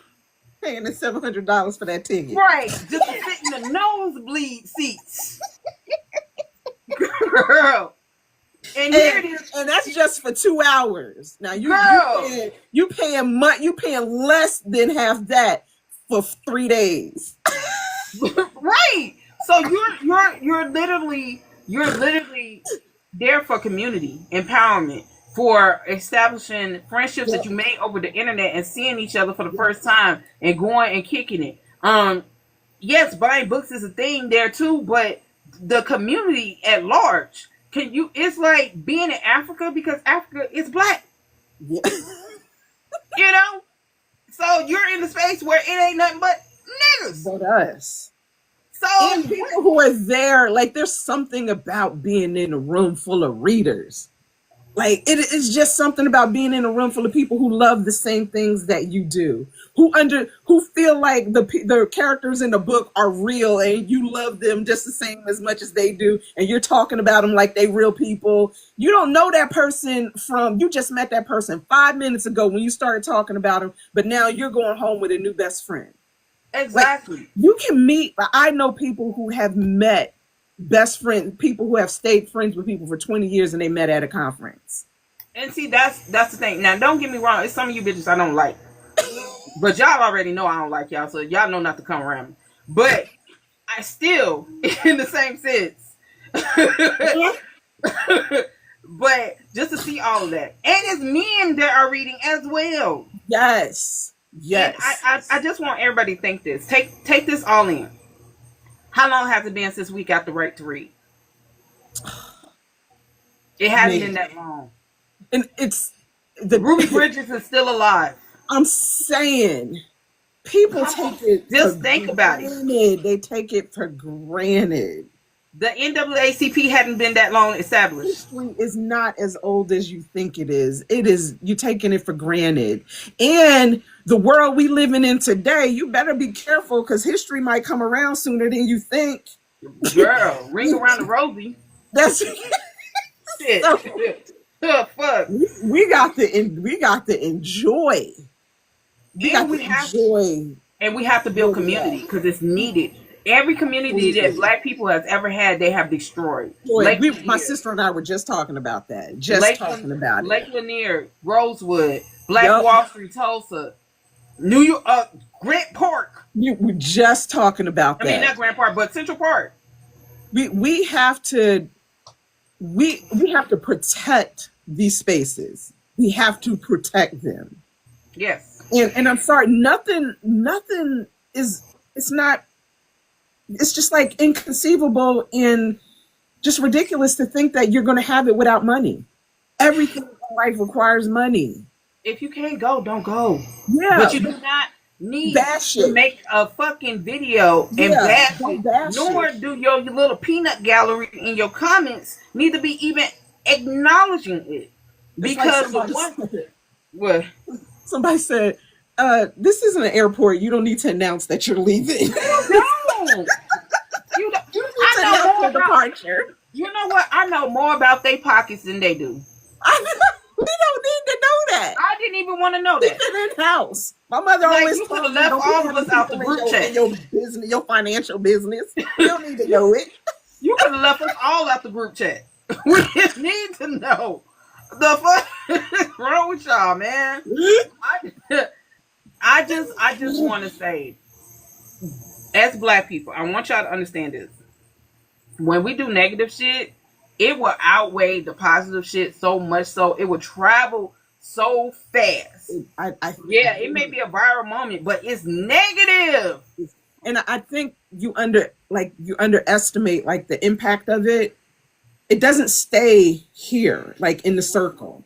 Like I don't think you understand. Like I was in a marketing meeting, and with Bramble, you have like publishers like Bramble sending books to this event, a Black event on their inaugural event.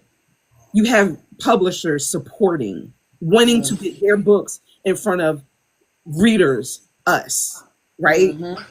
Because they recognize that we are readers. They recognize this event is important, right? Yeah. So when you bash it, when they see us bashing it, it's one thing to see outsiders bashing it, but when they see us, the event, the very people who the event is supposed to be for and supporting, they see us bashing it. It's not like it stays here. They see that it's an impact. So it's like you gotta be careful about your words. Your words have power, so you just have to be careful. It doesn't stay here in the bubble. If my words had power, it would be shut the fuck up. Welcome to my TED Talk. Shut the fuck up.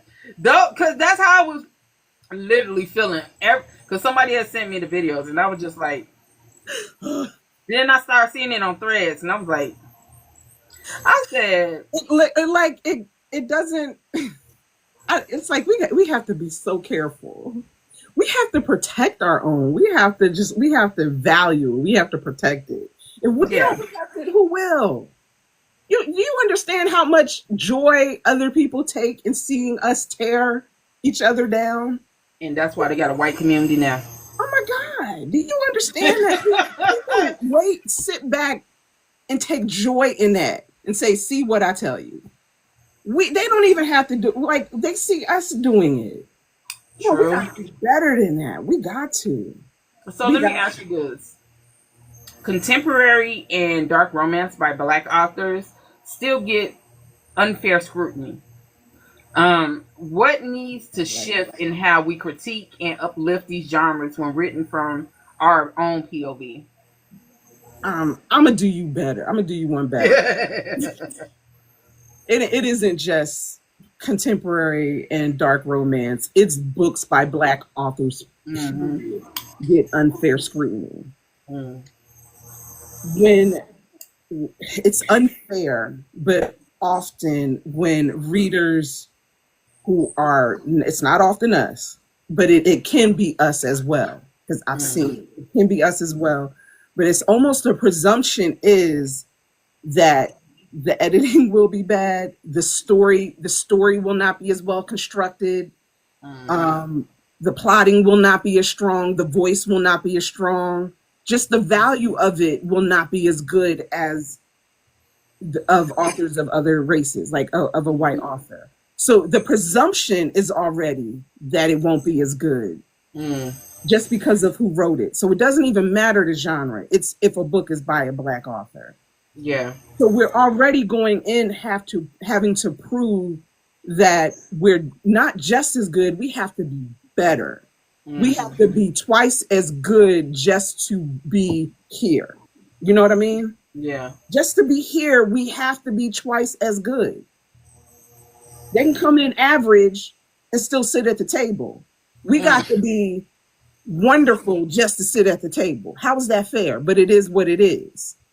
You know, but we do the work. We do the work and we get there. Because I mean, we're gonna sit at the table regardless. It's not fair. Is it gonna change? I don't know. What can we do to change it? Keep writing. Yeah. Keep submitting, keep writing, keep working. Keep putting our books out. Keep keep grinding. Keep writing books for our readership. And if other people are going to come and be exposed to our readership, to our books, so be it. Yeah. I mean, it's all we can do. It's like, that's the question of, like, you know, how can we beat racism? You can't. It's built into the system. Yeah. That is built into the system. It is what it is. But we don't fold under it. Definitely not. I feel like people still trying to get a seat at the table and then it was, I'm building the table. Be the foundation. Be the land. Right. Be the foundation and the land. Exactly. I mean, it's so often we've had to do that. I mean, otherwise we're not getting our foot in the door. So we have to build another door. Yeah. And we have to continue to do it. Is it fair that? Yeah, and I'm not, like, I've seen, just with this book, like with Huntsman, I've seen like some criticisms about my book where I know for a fact, if another dark romance author had written some of the things that I would, a white dark romance author had written it, it wouldn't be a problem. Oh, I read some of your reviews. I know. You know what I'm talking about? Yes. And I'm like, this is wild. This is wild. Because I know that y'all have accepted this very same thing from a lot of other authors that just don't look like me. And y'all rave about it. So I'm wondering, what is the difference here? So, and I'm not being paranoid. It is what it is. It is. But is that gonna make me stop writing this series? I No. hope not. No, I'm just gonna keep, and you know what? If you don't like it, go read who you do like. Don't pick up the next book. It don't matter to me, because what what I don't have for you, God will bring three more of you to replace you. You know what I mean?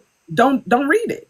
I got And more coming. I just want to say to the lady that said that you could tell that she's older because she used TikTok language. It's AAVE, bitch. No goddamn TikTok language.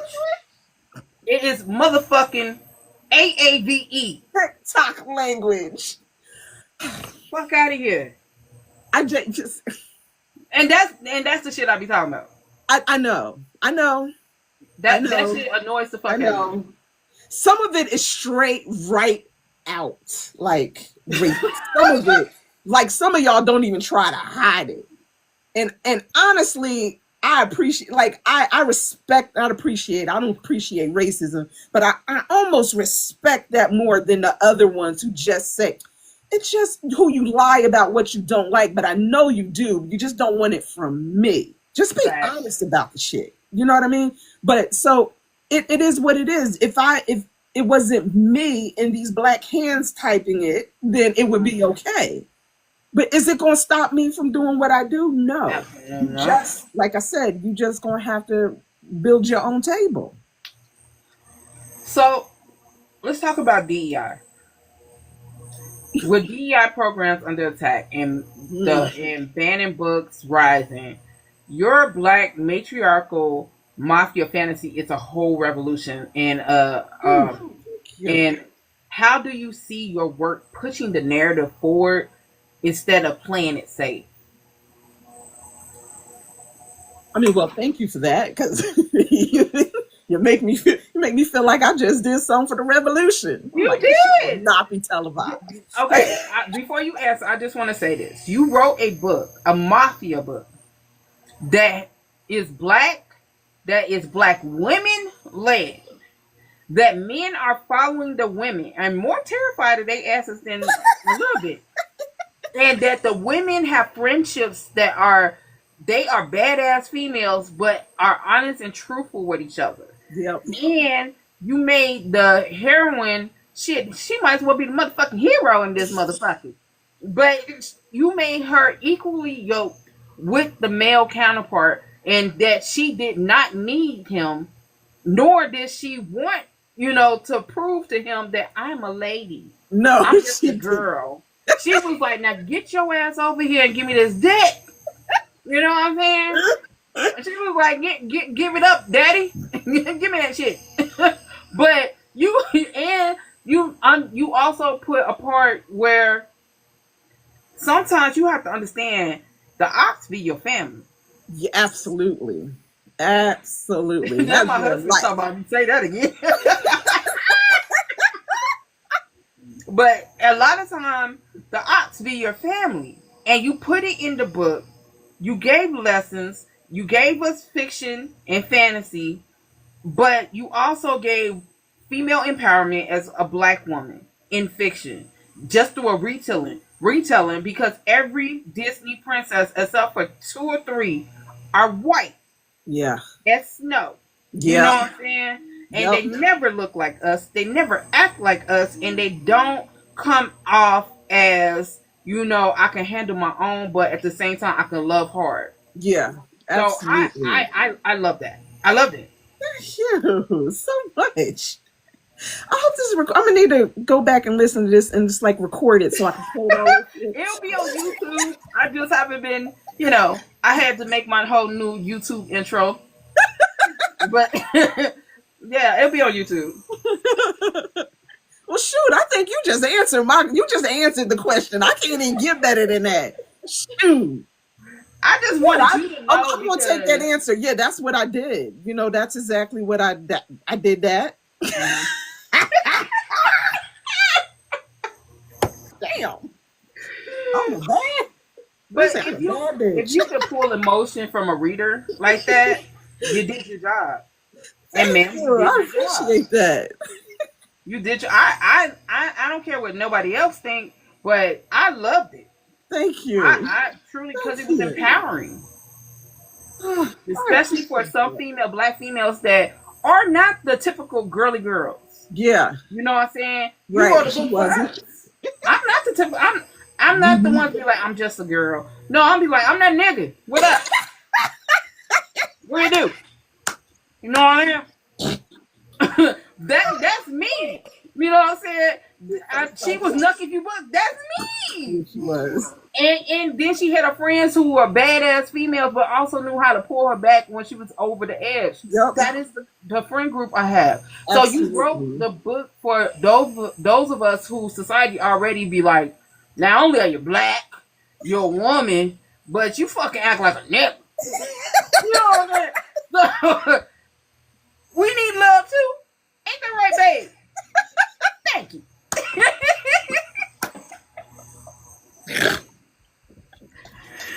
So yeah, I truly thoroughly enjoyed your book. I just thought it was amazing. Thank you. And I can't wait for the next book.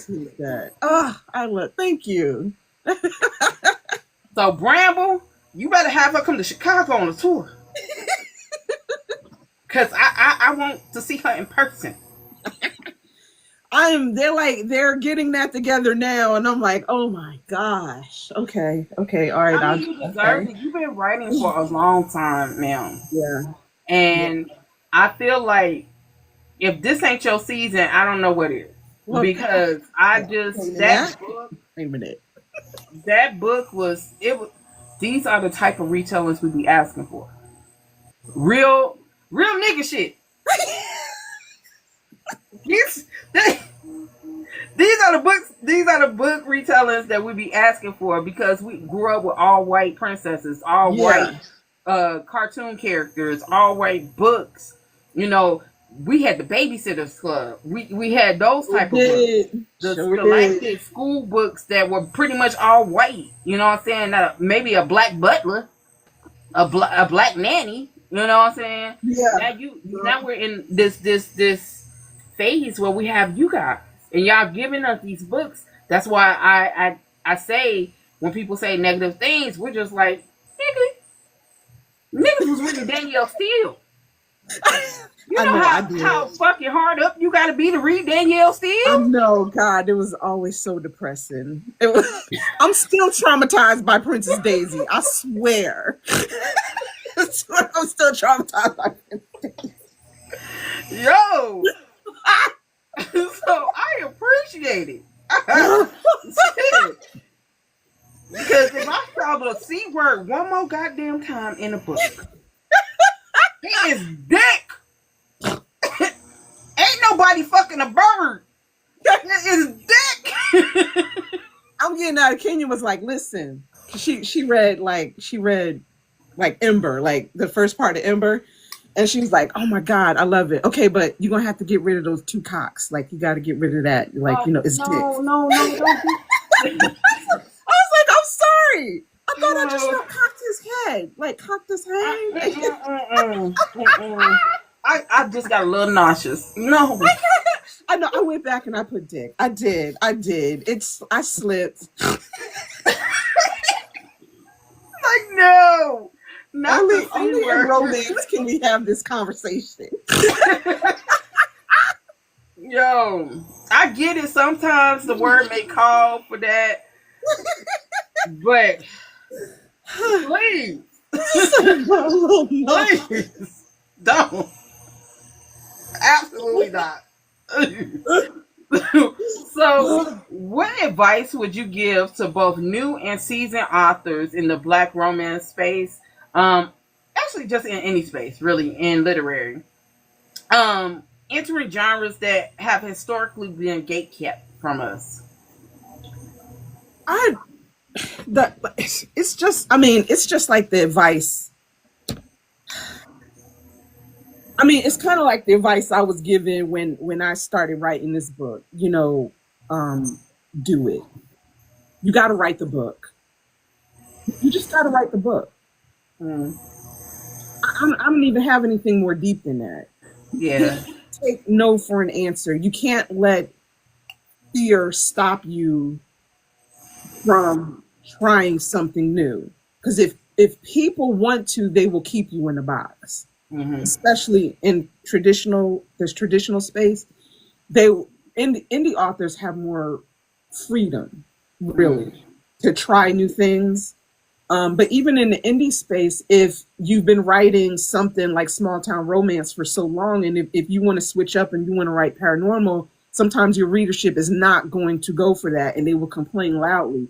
And then you'll start thinking of your bottom line, like, I can't write that. I would love to write that, but I can't write that because my readership would not want that for me. So you let fear of people's responses, fear of rejection, fear of how it's going to affect your money, keep you from writing something that you're excited about, but something that's new and scary, or just something that you don't, maybe it's a genre that you don't see a lot of us in. So Yeah. you don't know if you will be accepted in that genre. And as hard as cliche as it is, you cannot let fear hold you back from writing that. Do Yeah. not allow anybody to determine who you are as a writer or determine how your career is going to go. Only you do that. So write the book. You will never know if you are able to do it or you will be successful at doing it, or if this is the book that will catapult you to your new level if you don't write it. Mm. I believe that. So, where is the signings, Lashandra? Where is the signings? Where's the book signings? I am like I just had one last night. Well, so that was that was different. But I'm going to be at the Baltimore Book Festival in September, Mm-hmm. on the September 13th and 14th, and then I'm going on a book tour for Huntsman, and they're getting those bookstores and those dates together right now. So as soon as I have them, I will share them. But I think it's like that first. I know that whole first week of the 21st, I will be going to I know right now it's like 4 or 5 stores that I'm going to. Mm. So, but as soon as they have like the whole thing settled and solidify, I will share it. Please. Yeah. So, how can people get in contact with you, like for book interviews, for just readers who just want to show appreciation via the DMs? Oh, you can always reach out to me on my contact info is on my website, naimasimone.com. Of course, you can always reach out to me on Instagram or and here on TikTok, but I'll probably reply faster on IG or if you Mm. email me. Okay. So I'm finna do this outro, and because we've been on here for 2 hours. And it don't even feel like it. It don't. I've had such a good time. This is fun. You had me out here giggling my ass. I did. Laughter is the best policy. Ain't I'm it telling though? you. Ain't it Yes, though? yes. Even talking about I've had serious so much topics. fun. Thank you. I appreciate it. So let's get to this outro. Uh, this author right here, she is not just penning love stories. She's rewriting the rules, flipping the tropes, and letting black women be soft, savage, sacred, and sexy. To every tired black girl who thought the fairy tale wasn't written for them, she said, watch this. So, with that being said, I say, stay loud, stay loved, and stay black on motherfucking purpose. This is Negro in Distress, Black Girl Tired Book Talk, and I'm out. Oh my God. I got to come back and listen to that all over again just to hype me up. I'm listening to that every morning as my affirmation. I'm like,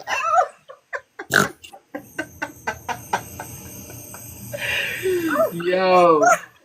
I feel so loved. Thank you. You are welcome. And for everyone who y'all think I'm about to do housekeeping, I'm really not. Because on my new intro and outro, everyone that I talk about is on the outro. So you can look at the goddamn outro video when I post it on fucking YouTube. How about that? Ah. But I will mention the Boozy Book Tour. That's about it.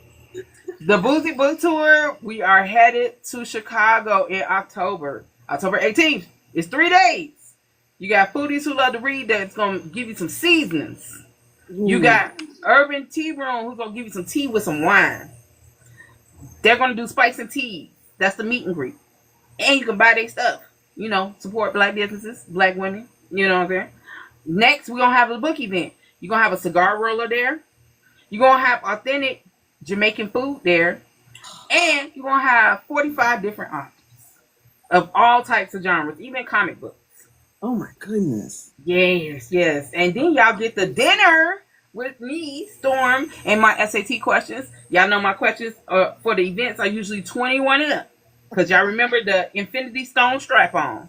So, you know, 21 up. Don't bring your kids to the dinner. They will not be the same afterwards. I'm just saying. And then we're going to have a brunch the next day, our boozy brunch, which will be at the Duplex, where you get to drink booze, listen to house music and Chicago-style music, and eat brunch. And then y'all know this is the second Melanin Ball in February of next year. The first one was in Tulsa, Oklahoma on Black Wall Street. This is the second one. It is going to be in Las Vegas. 3 days. Packed house of authors. I think it's 60, 70 fucking authors. I don't fucking know. Y'all know it's one of our bigger events. And it's 3 days of pajama jams. You're wearing pajamas all weekend. Bring clean pajamas.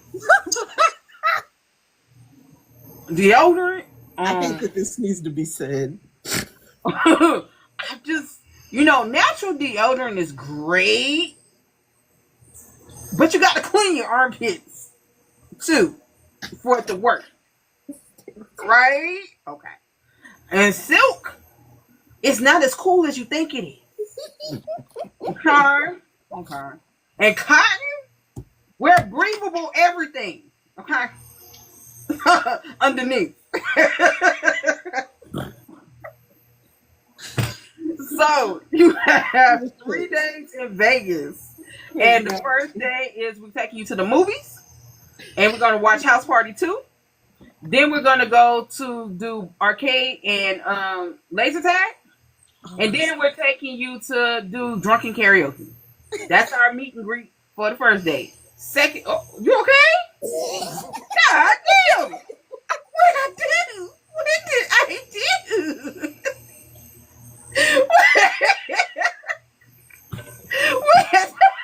It was the breathable cotton that did it. It was the breathable cotton.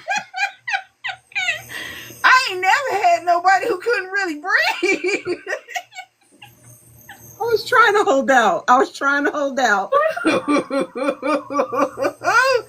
What? I don't know to feel happy or feel like I need to shut the fuck up. I was trying to hold out. Oh, man. Jesus. Oh, this is an interview for the books. I swear.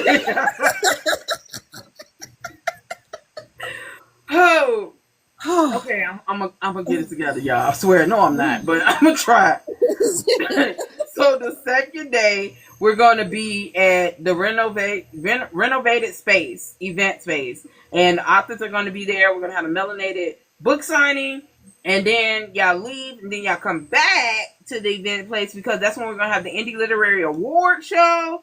If you haven't I've been busy, so I haven't got to it and looked at it. So if you want to vote your favorite author in any of those categories, black businesses and book event business, make sure you do that.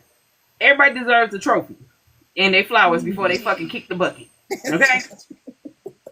So then after the award show, it's going to be the melanin ball.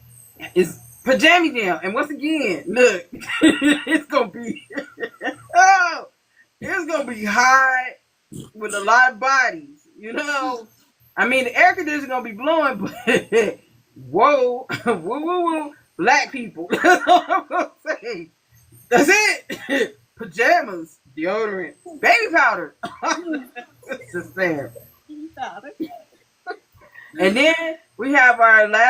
2026, which is in Denver, and that's the Dungeon Room. You know, that's dark romance, dark romance, multicultural, interracial, erotica, and BDSM. Now, y'all have to sign an NDA. y'all, I know that was a question, but baby, I am not being funny to y'all, for real. If this is your first time going to a BDSM dungeon, you have to sign an NDA. Their business is their business, your business is your business. Okay? What you do in your G-string ain't got nothing to do with me. Right. There will be no cameras allowed in there. So we have lock boxes that we're putting your shit in. Because you ain't about to sneak shit. Okay? And no alcohol is going to be at this event. Why? Because, bitch, you ain't going to be sober. You have to be clear mind when you're doing stuff to agree to things. Because it's an immersive BDSM experience. And I ain't talking about the ones that y'all see in the books. So please don't be trying to hang from the chandeliers and shit. Okay? Please don't. Don't do it. I'm not paying your bills.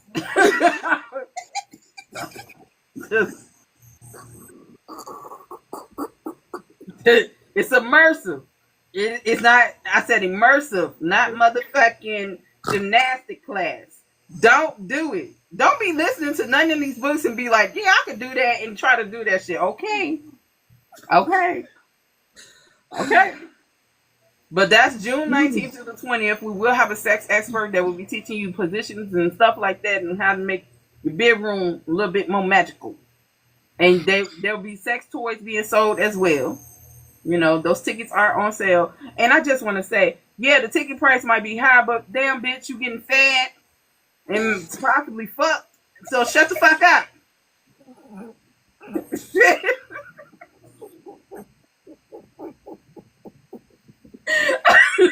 So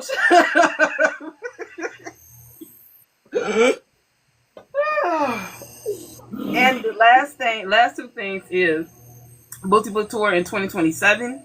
We are doing a fantasy event. It's going. There go my PR person. She like, oh my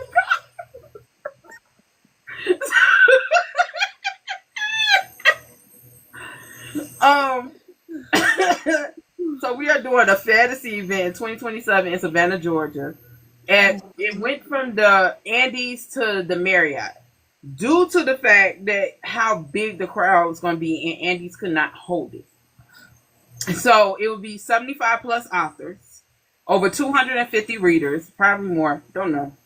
And the applications open on the 28th of October this year at 6 a.m. Central Standard Time. The genres are fantasy, romantasy, paranormal, horror, thriller, Afrofuturism, comic book, anime. I think that's it. And psychological, yeah. So if you are in those genres, this might be the event you might want to go to. And it's 4-day experience. We have a Sailor Moon scavenger hunt. We have a boozy bar crawl. We have a Mad Hatter tea party. We have she's as a reader. We're gonna have 2 ballrooms. We're gonna have 2 ballrooms of authors that are signing. If you ever been to a Comic-Con and you've seen the vendor alley, we are going to have a vendor alley. We are going to have tarot card readers, art, tattoo artists, caricature artists. We are going to hire an event company to come decorate the whole space. Tickets for readers go on sale. The pre-sale starts December 15th at 6 a.m. This year for the special VIP prices. So the VIP price for those tickets will not be the VIP prices in January. And it's only going to be 100 of those tickets sold for that and 50 general admission. So FYI, if you haven't looked on the Boozy Book Tour page and saw the price breakdown, I'm going to need you to go there so you can look at what all you getting. And after that, and you say it's still expensive, ooh, tell your mama to suck it. All right? Because girl, y'all be working my nerves. I know I got a brand and all, but hell, this is the brand. Shit. Fuck. And then, as you know, in 2028, two things are happening. I know, Nicole. I promise, I'll make it up to you later. I'll repent, read the Bible, something. Um, but we have two events in 2028. One, Ireland. We are doing a book. We're doing a book event with ink. Don't down me. We we are doing a book event with Inkbound Society. They are an Irish bookstore outside of Dublin, and we are coming together with the Dublin the UK authors, and we're gonna bring the Black indie authors over to UK, part of the Boozy Book Tour and the Inkbound Society. We're coming together to do a Boozy Ink inspired thing, and so that will be happening next year. I mean, not next year, but 2028. But we will start really going hard on it at the end of 2026. So be on the lookout for that, because this is going to be a collaboration that needs to happen. And I just want you all to know that Inkbound Society is looking for Black authors to put in their bookstore overseas. They already have their website up, so go to their website. And if you are interested in getting your book put into their bookstore or on their conference, make sure you do your due diligence, because they are looking for authors to put their books in their store. And hey, make money overseas too. Okay, I just wrote that down. Inkbound. Inkbound Society. Yep. Right, okay. So that is happening. And as far as Storm and Friends, that is still happening in 2028. We are still traveling to these three countries. Lord Jesus. We are traveling to these. This is a vlog that you would never. You think you laughing now? Wait till you see this damn vlog. We are going to Asia. First stop in 2028. We're going to Japan. We're meeting Arthur Kenya Wright, and we are going to experience what we see in her books. And we're going to be in the hunt for Black bookstores. So I'm not taking you brides to see no Yakuza, so y'all can hang that shit up. I experienced that in the military, and I will never do that shit again. Y'all can hang that up. I'll lead you to the water, but I'm going to go ahead and be thirsty in the back. I'm not going. Fuck out of here. Don't even look at them niggas. Just point the way. Yeah. But that's the first stop. The second stop, we are going to Scotland. No, Scotland. We're going to Scotland. We're going to find out if the kilts really are worn the way they're supposed to be worn. With nothing underneath? Yeah. Okay. I'm going on this. I don't care. I'm going. I think one of the authors will be Mo Flames. She will be with us. Yeah. Yeah. If y'all know Mo, y'all know. And then the third place is Italy, where we'll be meeting Natalie, the owner of the Urban Tea Room, because she owns a villa there. And we're going to experience the castles, the food, and we're going to look for where the nigga bookstores at and how we can get Black books in some of these bookstores. I'm going. So those are the three places we are going to. Each time will be different people attending, so it'll give readers a chance to experience. You must have your passport, because nigga, how you gonna get out the country? Like, get out the country. Shit, how you gonna get back in the country? What the hell? Who the hell trying to get back in? But I don't know. But I'm trying to get out. But so those are the things that are happening, and I do want to shout out our sponsors, to the Boozy Book Tour sponsors. First, hold on. Got these damn boxes in here. First sponsor for Chicago, we like to shout out Luster Hair Products, who will be giving y'all products for the event in Chicago. So you'll get to get some Luster Hair Products from one of the oldest Black hair products companies in the United States. Wow. Then we have the Urban Tea Room, who makes books and blends. They turn your characters into teas, and they give you a nice book box. So if you are interested in getting a books and blends box, she is your person. Natalie, Miss I Own a Villa Too. In Italy, yes, she also owns her own company. It's called Books and Blends Urban Tea Room. She makes, well, this is the smaller version, but she has a big box. Hold on. This is the bigger box. This is the smaller box. But she turns your characters into tea. She did it for Jaquel, E. Bowser, and Jatoria C, a whole bunch of authors. And she has a chocolate tea, a tea that smells just like chocolate chips. It's so good. It's so good. I'm just saying. And then we have E Sweets. E Sweets is also a sponsor of Chicago. E Sweets is a black woman owned bakery. She makes the best cake jars, the best vegan cookies, and the best regular cookies that you have ever tasted in your fucking life. And she ships, and she also makes them for authors to put on their tables and in their boxes. She ships them to you. And that's www.esweetsindie.com. She is really good at what she does. Okay? And then we have someone who is not a sponsor, but I want authors to know of these two people. Well, three people. Kylie, the best goddamn editor you will ever meet on this indie side. Marked by Kylie, get with her. Just turn pages. My God, spray the hell out the damn pages of books. She owns the Bibliophile Boutique. Amazing, artistic as hell, beautiful. What she did for Demon Dreams book and Evelyn Latree's book, To the Moon. That shit was so fire. And Tay Monet's book, that fire. And I don't even like pink, but that was fire. And then you have Booked and Busy, who is my PR person, who literally says I give her gray hair daily. I don't try. Okay, maybe a little bit. But, should be happiness, girl. But she is PR. She also does street teams, art teams, and business consulting. And she owns her own podcast called Pop Your Ish. So if you are an author looking to be on another podcast, Pop Your Ish is that person. Booked and Busy, Nicole. And lastly, but my business partner, Shannon. She owns her own bookstore.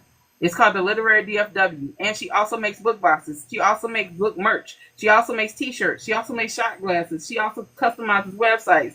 She also makes book covers. She's a jack of all trades. So if you're interested in getting your books in her bookstore and getting a subscription box or your book in a subscription box, the Literary DFW is your go-to. And all money goes to her owning her own mobile bookstore in the DFW area. Yep. And that's it. That's all I got. Dang. That's all I got. Whole notes. Hey, I support my niggas. I support them. So, with that being said, we're going to get out of here. And once again, I appreciate you. I love that book. Thank you so much.